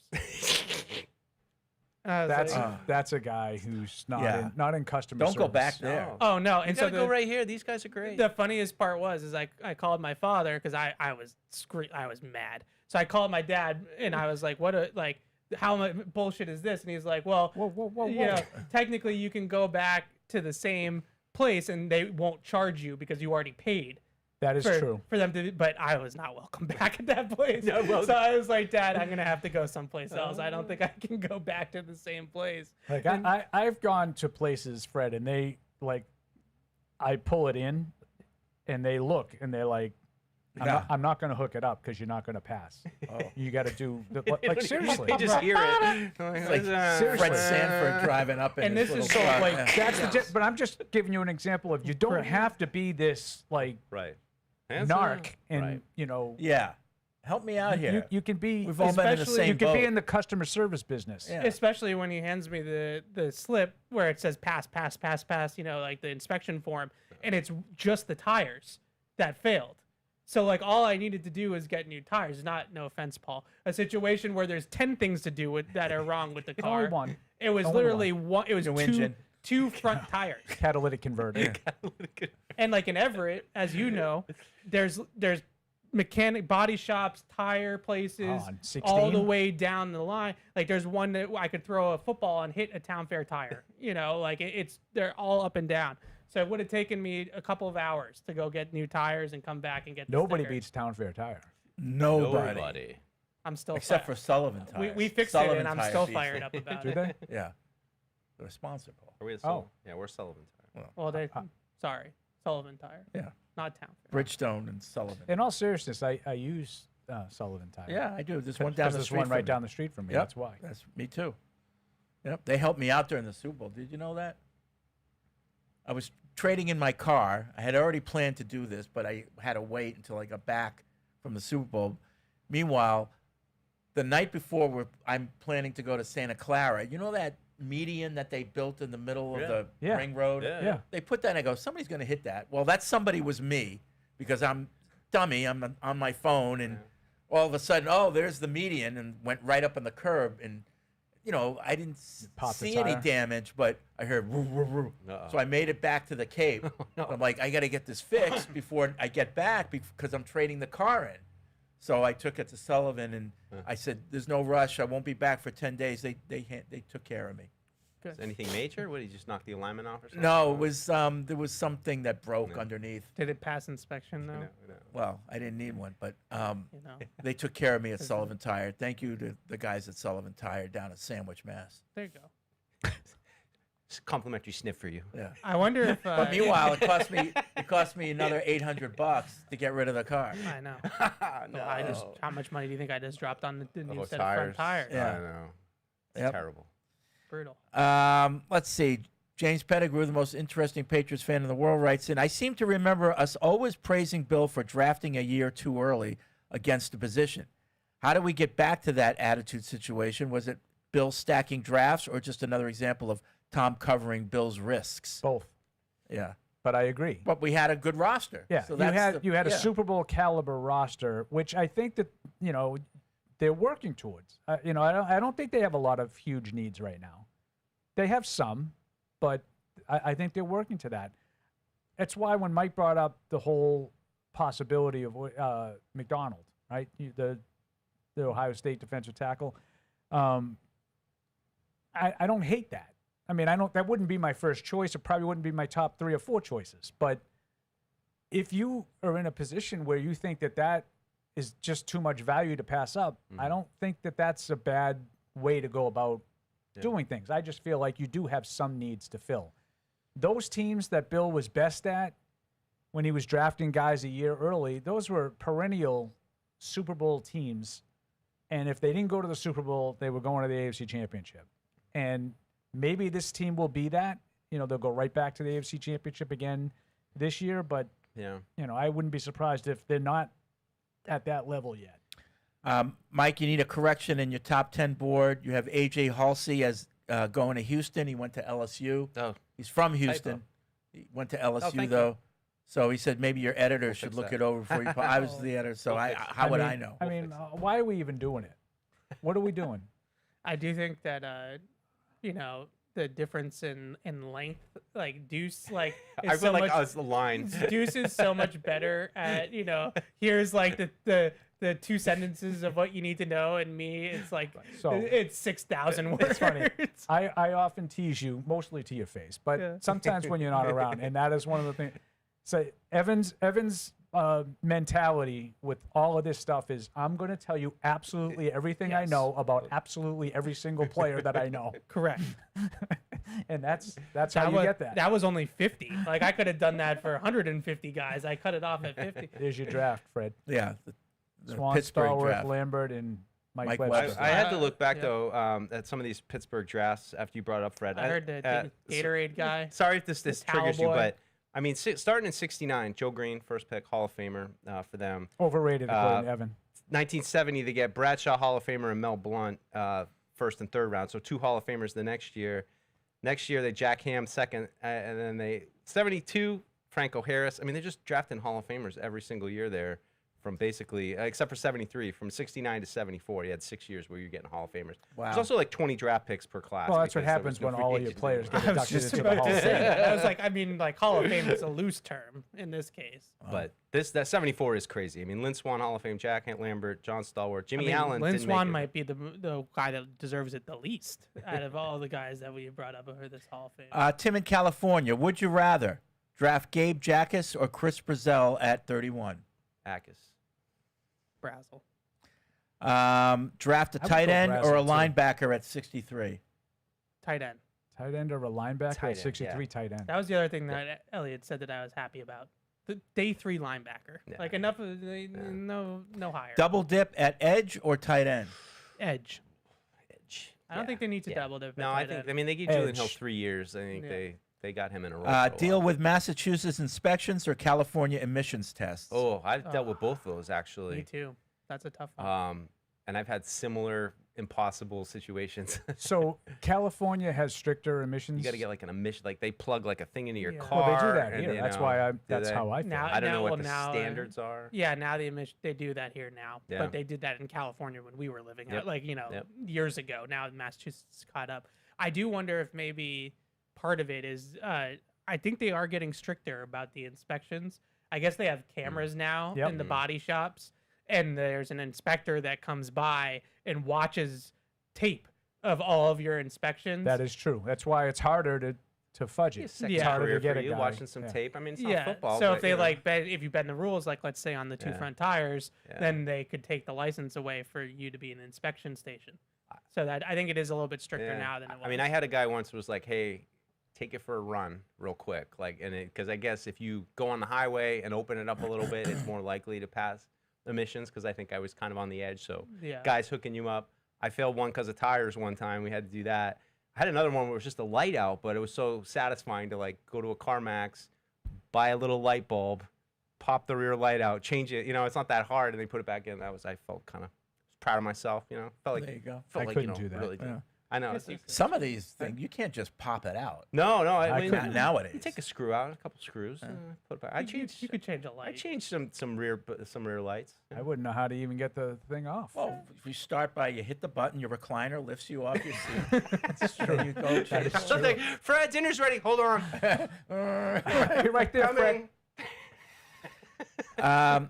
Jeffrey in Canada. Well, my wife just informed me that we now have tickets to go watch my nephew's high school drama on draft night. Oh, So I'm glad we're picking late. We'll play. I'd be 100% on board with trading back as long as the draft back gets a second-round pick that is top 40 plus something else, of course.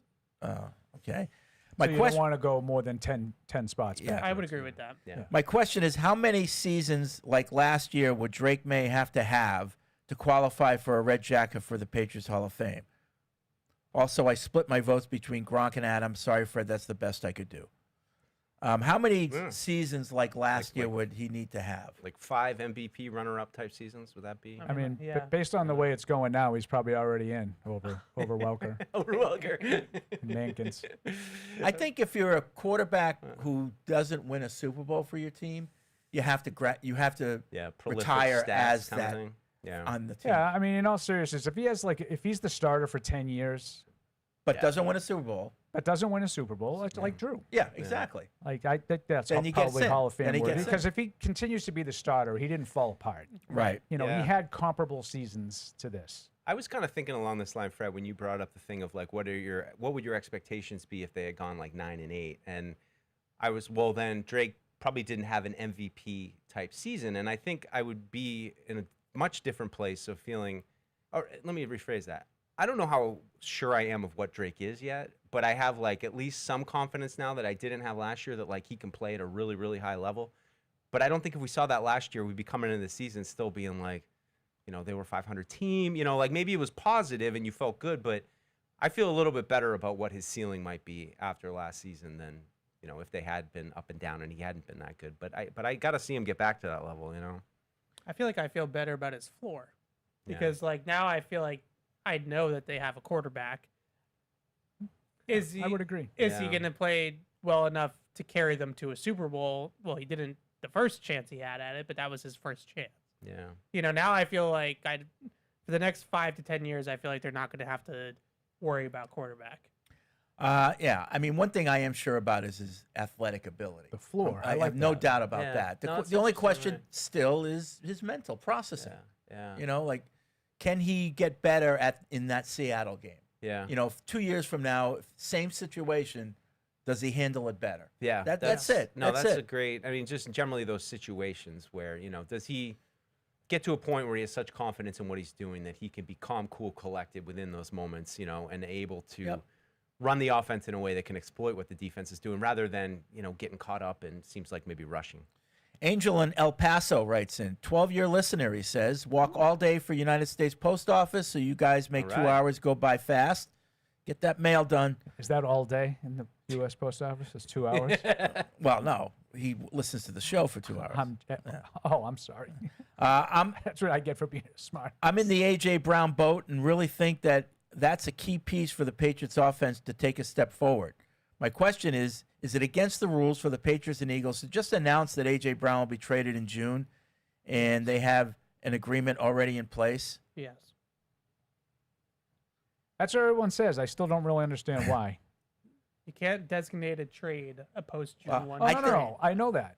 But I don't know why people can't say that the parameters of that trade have been worked out. Well, you just do it. You don't say it. No, I know that. But I'm saying the Raiders and Ravens just did that. And the world didn't end when the trade ended up not coming to fruition. Well, it depends on Yeah. Right? But that was different. No, what I'm saying is they made they announced the trade before the start of the league year, which I mean technically you can't make any moves until the start of the league year. But they had to have an excuse to back out of that, which they said was the physical. No, I understand that. Yeah. My point is they announced the trade when you weren't allowed to announce trades, quote unquote. You're not allowed to during make that trades period, during yeah. that period. Yeah. Like not until the start of the league year. And they did it. I don't really know what the difference between that and this is. Okay. Yeah, But everybody says the same thing, so that must be illegal. I agree. Well, yeah. I don't think we need to get bogged down by the semantics. Is there a chance that on May 27th, they might report, just like they did with that trade, the parameters of a trade have agreed, and on June 2nd, they will execute the trade? Sure, but I don't think they're going to say it 2 months ahead of the trade. I think we're still probably too far away. From the Eagles' standpoint, what's the incentive now to do that trade early? I guess if the deal on the table for the Patriots is something you don't think that you can beat and could go away if you wait, then you do it now. But if you think that the draft might change things for some teams and whatever we think that the Patriots are offering could get a lot better, then wait. Wait. To me, that's the Eagles' leverage. Yeah. Is that they can wait it out, and the Patriots might put all their eggs in the A.J. Brown basket, and then some other team, or even if it's not really real, they could probably make up some other team is coming in and going to swoop in and steal the player. The only other argument for doing it now would be to get 2026 draft picks, but then you have to eat the money. Now that I could understand why it would be illegal. Yeah. You can't have both ways. Like if it's going to be designated for a post-June 1st cut, trade, then you can't then make the trade and get stuff now. That I would understand. But the first thing I think is probably interesting. The Eagles want to wait because you want to wait till the draft happens. Yeah. At this point, if you're determined to wait till June 1st for cap reasons, you want all the other teams to figure out, well, yes, I satisfied my wide receiver needs in the draft, or no, I didn't. And now potentially there's more teams in the fray. Yeah. That might be looking to get A.J. Brown. That's what I wonder is if the Patriots get through the draft and let's say they don't pick a wide receiver now, does it feel like Philly has all the leverage? You're going to have a large segment of the fan base being like, well, you got to go get A.J. Brown now. You only added Dobbs. We need more than this. Or if the Rams don't get a wide receiver in the draft, they were rumored to be involved. And then all of a sudden, maybe Puka Nakua's availability isn't quite a sure thing with this whole stuff that he's going through personally off the field. Maybe that increases the urgency for Sean McVay. Yeah. Kind of an interesting move for me, though, for the Rams. Doesn't feel like a Rams move to me. I mean, I know they went last year and got... I think it's the epitome of a Rams really? move. Today over tomorrow. Yeah. Well, their rumored trade interest was if they could flip Devontae Adams. Yeah, right. But I'm saying now this Nakua stuff wasn't really known then. That's true. That's true. So what if, and this is just complete hypothetical, I'm not basing this on any information. What if this is a significant thing for him and his availability? Maybe the NFL has already talked to the Rams and saying, he's going to face discipline for this. Yeah. And his availability is in question. Maybe he's suspended for the first 6 games or whatever, like You Rashee certainly, Rice. not to make light of it, but you certainly have to worry about giving him a long-term extension. Absolutely. He's extension eligible and should be making top of the market $40+ million a year. And with what's going on with him off the field, I don't know if you're ready to hand them that contract. Yeah. It's just interesting how opposite is. Like our fan base is completely gun shy about drafting wide receivers, and that Rams team has proven that they have drafted well wide receivers. I mean, they drafted Puka, they had Cooper Kupp. Like, they've added free agency, but it still seems like they're willing to kind of go outside and address free agents. Like once you draft a guy, it doesn't give you this insane confidence that you're like, well, we've drafted guys before. Like we'll just keep drafting because we've hit him in the past. We're gonna hit him again. They've drafted a couple, but they've signed a lot too. Yeah. Did they draft Bobby Trees or sign him? No, they signed him. Yeah. And they signed Brandon Cooks even. Yeah. They've signed a handful of They have flirted with receivers. those like Devontae late. Adams. I mean, now that we talk about it, they have had quite a few of those guys, haven't they? Late, but really, those always feel like complementary pieces. I mean, maybe Devontae Adams is outside that box, but it was always like Cooper Kupp was the engine, Nakua is the engine. Odell Beckham.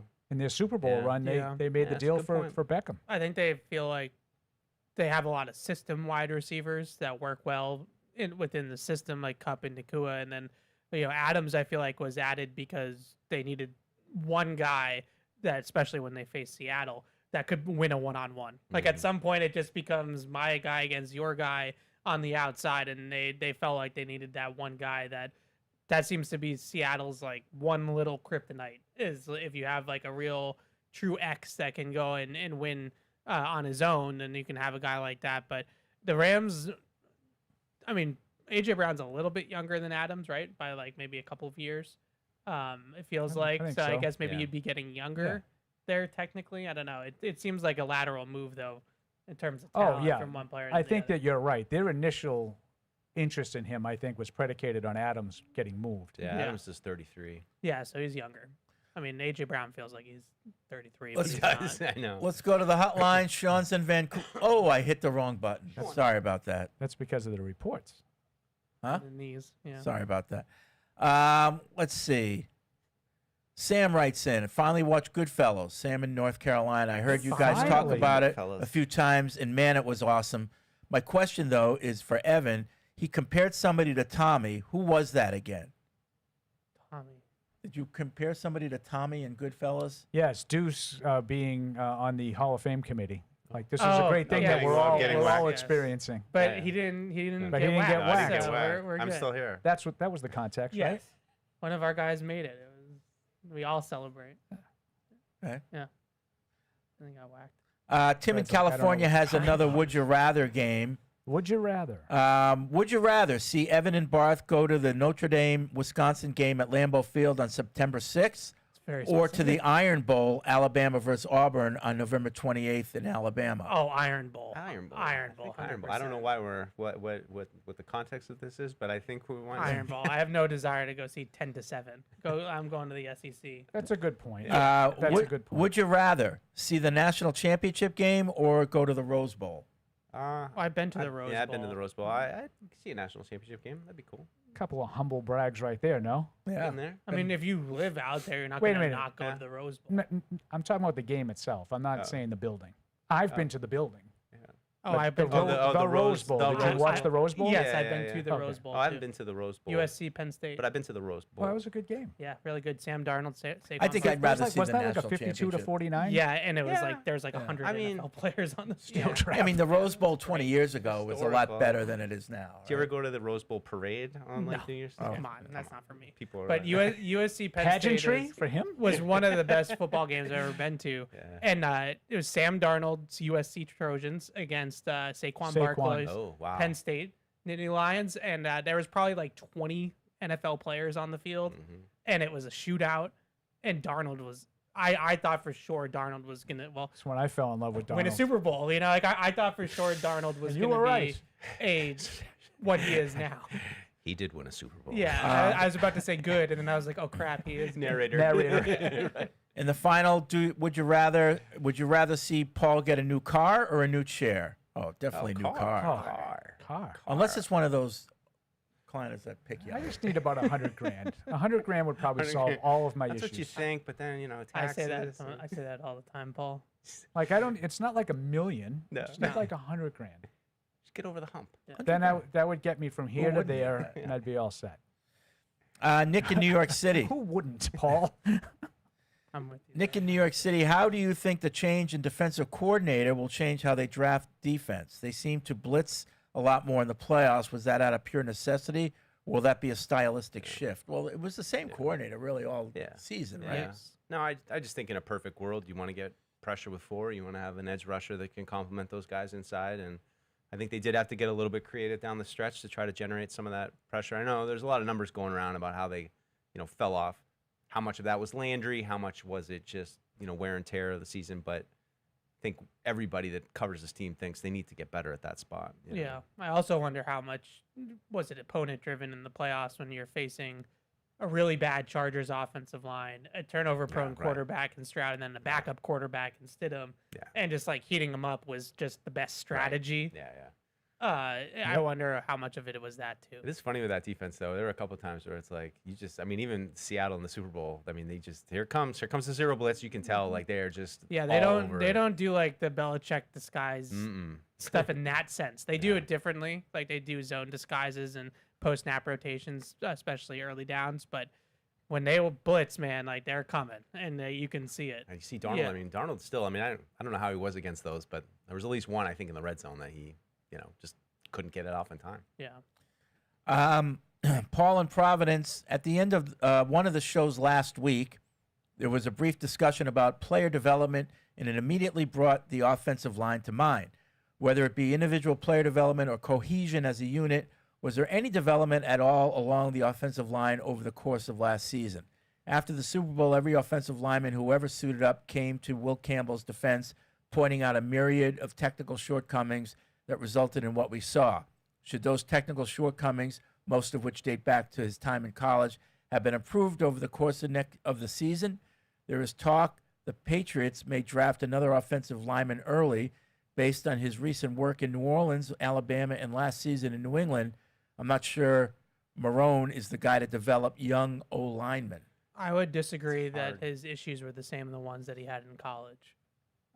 I would say his issues in college were actually, for the most part, pretty much cleaned up. You know, his issues in college were more about oversetting or drifting off his spot at the top of the rush and allowing the rushers to come back inside of him. That was what he was getting beat with consistently at LSU. This was more about vertical setting and putting too much space between him and the rushers and losing that reach advantage, which I think is different. I thought they did a really good job with the offensive line last year. I thought there was significant improvement. Now there was better players on the line, and that's part of it. But I saw a significant improvement from those guys. Campbell got hurt. You know, he got hurt, and it kind of derailed his season. But I thought all of them, Jared Wilson and Campbell, obviously being the younger ones, improved. And I thought Ben Brown, when he had to play, when Vidarian Lowe had to play, like those guys came in and played at a functional level too. So I don't know if Campbell's issues were similar to what we saw. I didn't see him getting bull rushed at LSU. Now, he wasn't playing NFL players at LSU all the time, so that could have been part of it. But it's just hard. They got hurt at the end. I mean, Wilson got concussed. He came back. I don't know if that's what he was or if that concussion had anything to do with it, but at the very least, it showed them that he's going to go back to center. But Will, tore his MCL, came back on it, so it's just hard to judge where they were at the end. I feel like they kind of peaked in like November, and then after that, they were kind of fighting through stuff. I would just say from 10,000 feet, not talking about techniques or any of that stuff, Doug Marrone and the rest of that staff, I think, did a really good job, because just watching from 2 years ago to last year, the amount of like, oh man, no one blocked that guy. It had to be like, I mean, if not eliminated, pretty close to eliminated. There are always going to be times where your guys, man on man, just get beat. And there were, I'm not telling you it was perfect last year, because it wasn't. I'm probably not as high on the overall performance of the offensive line last year as most people were. But the issues that happened the year before, where guys didn't know who they were supposed to block, they didn't look like they were schooled at all. And I thought it was almost like a fire drill most days. They had guys coming clean in the A-gap. And, the center's going one way, the guard's going the other way, and no one's taking this linebacker who clearly was there was one in San Francisco that really stands out to me. And I think they just came free up the middle, and there was no one even touched him. And Brissett got killed. I didn't see a lot of that last year. I saw guys losing one-on-one battles from time to time, but in terms of the coaching, they look like they were well schooled and on the same page more often than not. And consensus they got from terrible bottom of the league to middle of the pack. Average to middle of the pack. And with two rookies starting next with to two each rookies other. is a good point. Now I would agree with you wholeheartedly, Paul. And let's face it, during the season especially, it's a lot more about assignments and steering guys in the right direction than it is working on like Will Campbell's footwork and his pass set. Like, you don't have time to work on Will Campbell's footwork and his pass set when you're preparing for the AFC Championship game. Like, that's not the time for that. Now is the time for that. Like, that's when they get into, their spring camps and things like that. That's when they can start working on that kind of stuff. Once you're in season, it's game plan. It's, getting assignments correct. It's that sort of I stuff. think that's I almost called him San Diego again. The Chargers playoff game. There was the play that Milton Williams made when everybody's like, wow, he just broke in there and just killed. Like, no one touched him. No one was assigned, quote unquote, to block him. Like, I didn't see that a lot last year with the Patriots. I saw it a ton 2 years ago.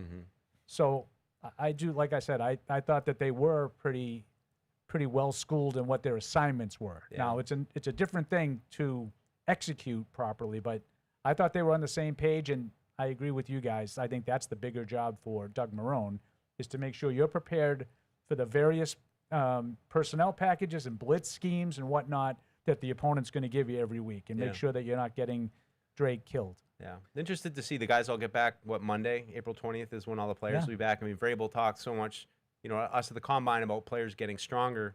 You realize what a small window it is, though. It's just like I think back to like when I would have an off season from hockey, and like hockey would end in like March, and you'd have all the way till October basically to trim. But like, how much work can you really do? Especially like to get that much stronger over what has it been, like 6 weeks? I mean, it feels like it's been a blink of an eye. But I mean. Not that I'm expecting to see all of a sudden Will Campbell's going to come back and it's be 6 like, weeks, but longer. But it's all the summer too. Yeah. They'll continue through the program. Yeah. So hopefully they make some strides. I think that's a huge part of this team is the improvement from those young guys into year 2. Tyler and Ludlow, would you rather have a perfect March Madness bracket or a perfect first round mock draft? The March Madness bracket you can make money off of. Yeah. It's never happened, but yeah. How much do you think, though, if someone did have a perfect first round mock that they would never let the internet ever forget that they got? Well, I think that's harder, isn't it? Much harder. Much harder. 7-round perfect mock draft. Oh, for the whole draft? Oh, 7 round? No, you're right. He just said first round. My bad. They're both ridiculously hard and probably have never been done and never will. Oh, I think if just first round though, it's 31 players. 32. I think 32. I think March Madness bracket is probably harder. I mean, there's 32 games in the first round of the March Right. Madness There you go. tournament. And you still got more to pick. So Yeah, there you go. right. But I think they're both impossible. Impossible. Whichever one makes us more money is the answer. I think it's impossible. I think people have gotten perfect first round mock drafts, haven't they? Perfect? No. How could you get those contests, like you win $1 million? I think people have done it. For a mock draft? Yeah. Not that I know of. No. I can tell you when we used to have our Grok that or Google it or whatever. Grok it. Wow. When we used to have our contest, no one even came close to that. Well, that's our people. That's Fred Kirsch. That's a Direct all of your people who still read newspapers. Wow. Fred's so disrespectful. Oh, according to the internet, no one has ever produced a perfect 32 for 32 first round. No one. Not even Mel He was getting ready to sniff. Yeah, I was. I'll bet you no one's even come close.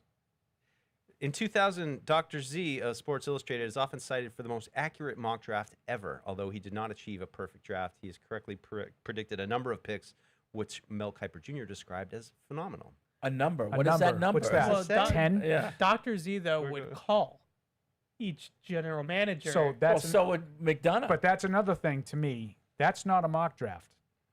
Yeah, like a mock draft is right. I'm picking what I think is going to happen. A mock, like those are good reporters. Will was great at it. Right. Willie used to call every GM in the league and get an idea of who they were picking. Yep.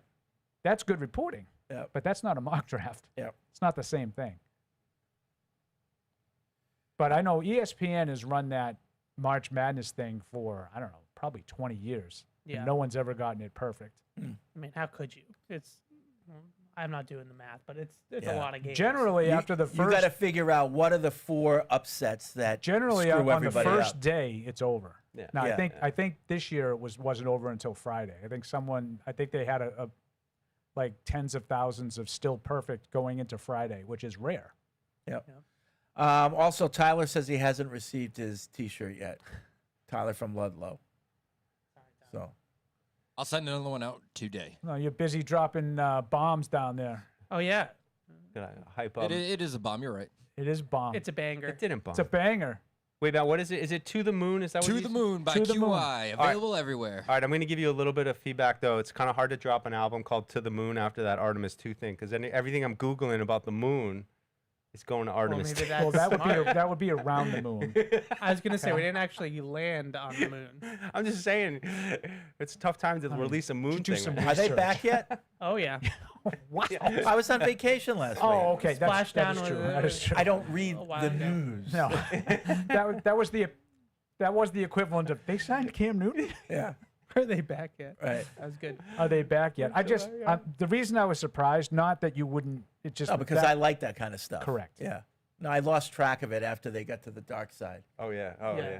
Yeah. Yeah. Dark. How could they see? The coverage of that was. Did you watch any of that the other night? No. I do. I'm surprised. Evan loves space stuff, and he wasn't that moved by listen, it. I'm not necessarily. I would put me at a solid 5 on a scale from 1 to 10 in my interest. So we went to the. So moon. what was the media more excited about? Artemis 2 or the new media workroom? In The new Patriots media facility? workroom.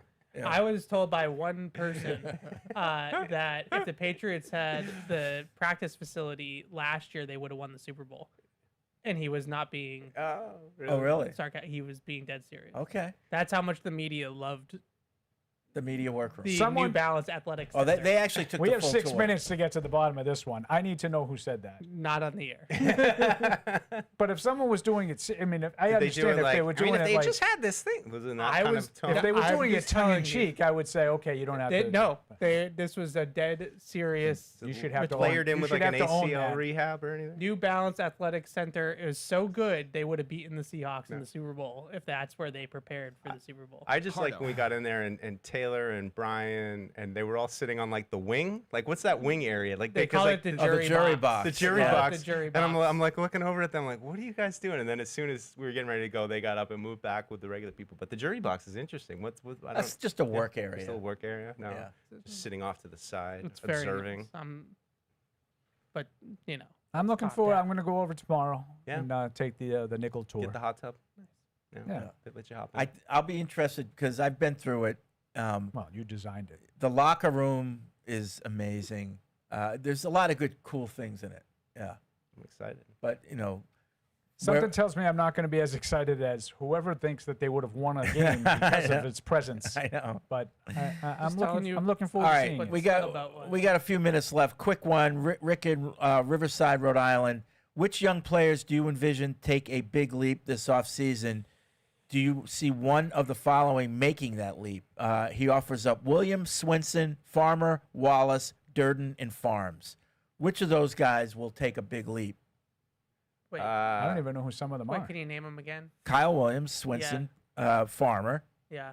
Caden Wallace, I guess he's Yeah, talking about, I don't know. Durden, and Farms. Okay. Out of that group, I would hope Farmer. I'm gonna- I haven't seen enough of him. Joshua Farmer. Yeah. I'm not. Yeah, if would you'd hope. put like Elijah Ponder, can we Yeah. get a Ponder mention in there? Then I'd feel a little bit more And I would say optimistic. the guy that I would hope for the most is Kyle Williams. Yeah, Yeah, me too. absolutely. I Me was too. just going to say. How do you guys feel about Travion? As I feel like he came out like gangbusters. Yeah, We were all more enamored consistent with his speed, and I we think had that's a kinda what he's gonna period be. that he was good, and won what rookie of the month. Oh, you don't think Kevin there's room hit it. for improvement for him? No, I think But he's can he going to. I develop think his he's going to vision? be a Can he develop dynamic. vision, and can he be more But like consistent? I think there's Yeah. definitely room for improvement for sure. But like maybe he does. But like he had a very good year. Yeah, He had an excellent statistical year. Yeah, Right, like I hear what you're saying. You know what It I'm was- getting at, though, yeah, it was right? very I good. know how- exactly what you're talking about. But like I think that might just be him. That's Like, one of those guys that if Yeah. you're around the league and you looked at his numbers, you say, "Wow, that's a monumental rookie running back year," especially considering he was kind of the number 2 guy all year. And he was a nominee for offensive rookie of the But year. when you watched it, Right. Yeah. he did nothing early, he did nothing late, and he had a bunch of huge runs in the middle. Yep. Yep, that So- skewed it. Yeah, and I mean, even Vrabel said that. I We want to run the ball more consistently. Yeah, we I- had the X plays, but we need to be more consistent. Right. I mean, I think, somebody posted like his scouting profile and it kind of matched up well. But I just wonder about the vision development. Is that something as a running back that you can start to see it a little better, or is your vision kind of what it is? Because Yeah. a lot of the scouting I read is like he doesn't have great vision. It's not something that scouts look at and say, well, he'll develop that. He'll get a feel for the game. You'd like to think that it would slow down for him. Yeah. I think that guys that have good vision are patient and they like know how to set up their blocks and kind of let the blocking develop and let the blocking do the hard work. Like, Mhm. and then like you do the fun stuff, you Yeah. know? And I think that. How does the like fullback that. affect him? Like having a different, could help. could Gilliam, is he run If better Gilliam with is him, basically or- running it for him. Because and that's he the just- vision. The fullback now has the Follow vision. the butt. Right. Follow the fullback. Yep. Yep. But I Right would just behind say that if he has a number of years like he did last year, I would be okay with that. My fear about him is like, what happens if you take away the 4 60-yard touchdowns? Yeah, right. Sure. And then how do you feel if You know, the number what's- one gets what's hurt and we got left? to lean on you and we're gonna Right. need 80 yards out But of if you you can today. tell me that no, that's who he is. He's going to be this explosive guy, and there's going to be some 2-yard runs where it looks like he has no vision, but every once in a while he's going to spring one for a home run. I'll take that. Yeah. I think there's Especially if you value have in that. Ramondre grinding them down Yeah. and doing the more consistent stuff. Mm-hmm. All right. that's going to be it for this show. We will be back on Thursday with another episode. Everybody here Thursday? No one? deuce. Yeah. No deuce. I am here. Okay. No deuce on. No deuce. No deuce on No deuce. Thursday. Catch 22 tomorrow. Tomorrow. Big draft show, right? Big draft show Oh, boy. tomorrow. Yeah. We got lots to talk Any about. reveals going to happen during the show? Nothing like that? No, but next week we will reveal who we both think they are actually going to take. Wow. 31. So you wait till the end of the show The to do very, that? You very get ready. Just gonna set up that Wednesday notification. before the draft. Do you keep people hanging, or do you do it early and then discuss it? Oh. You know us. We got to discuss it. Yeah. You know, so wait till the second hour at least, right? Yeah, we'll say it like somewhere in the middle, and then we'll spend 45 minutes telling each other why we're wrong. Yeah. You know. Okay. Yeah. All right. That's how it works. Good stuff. All right. Thanks for watching. Hey, this is Deuce. Thanks for tuning into the show. If you really want to help us, make sure you like us wherever you get your podcasts, like Apple Podcasts or Spotify.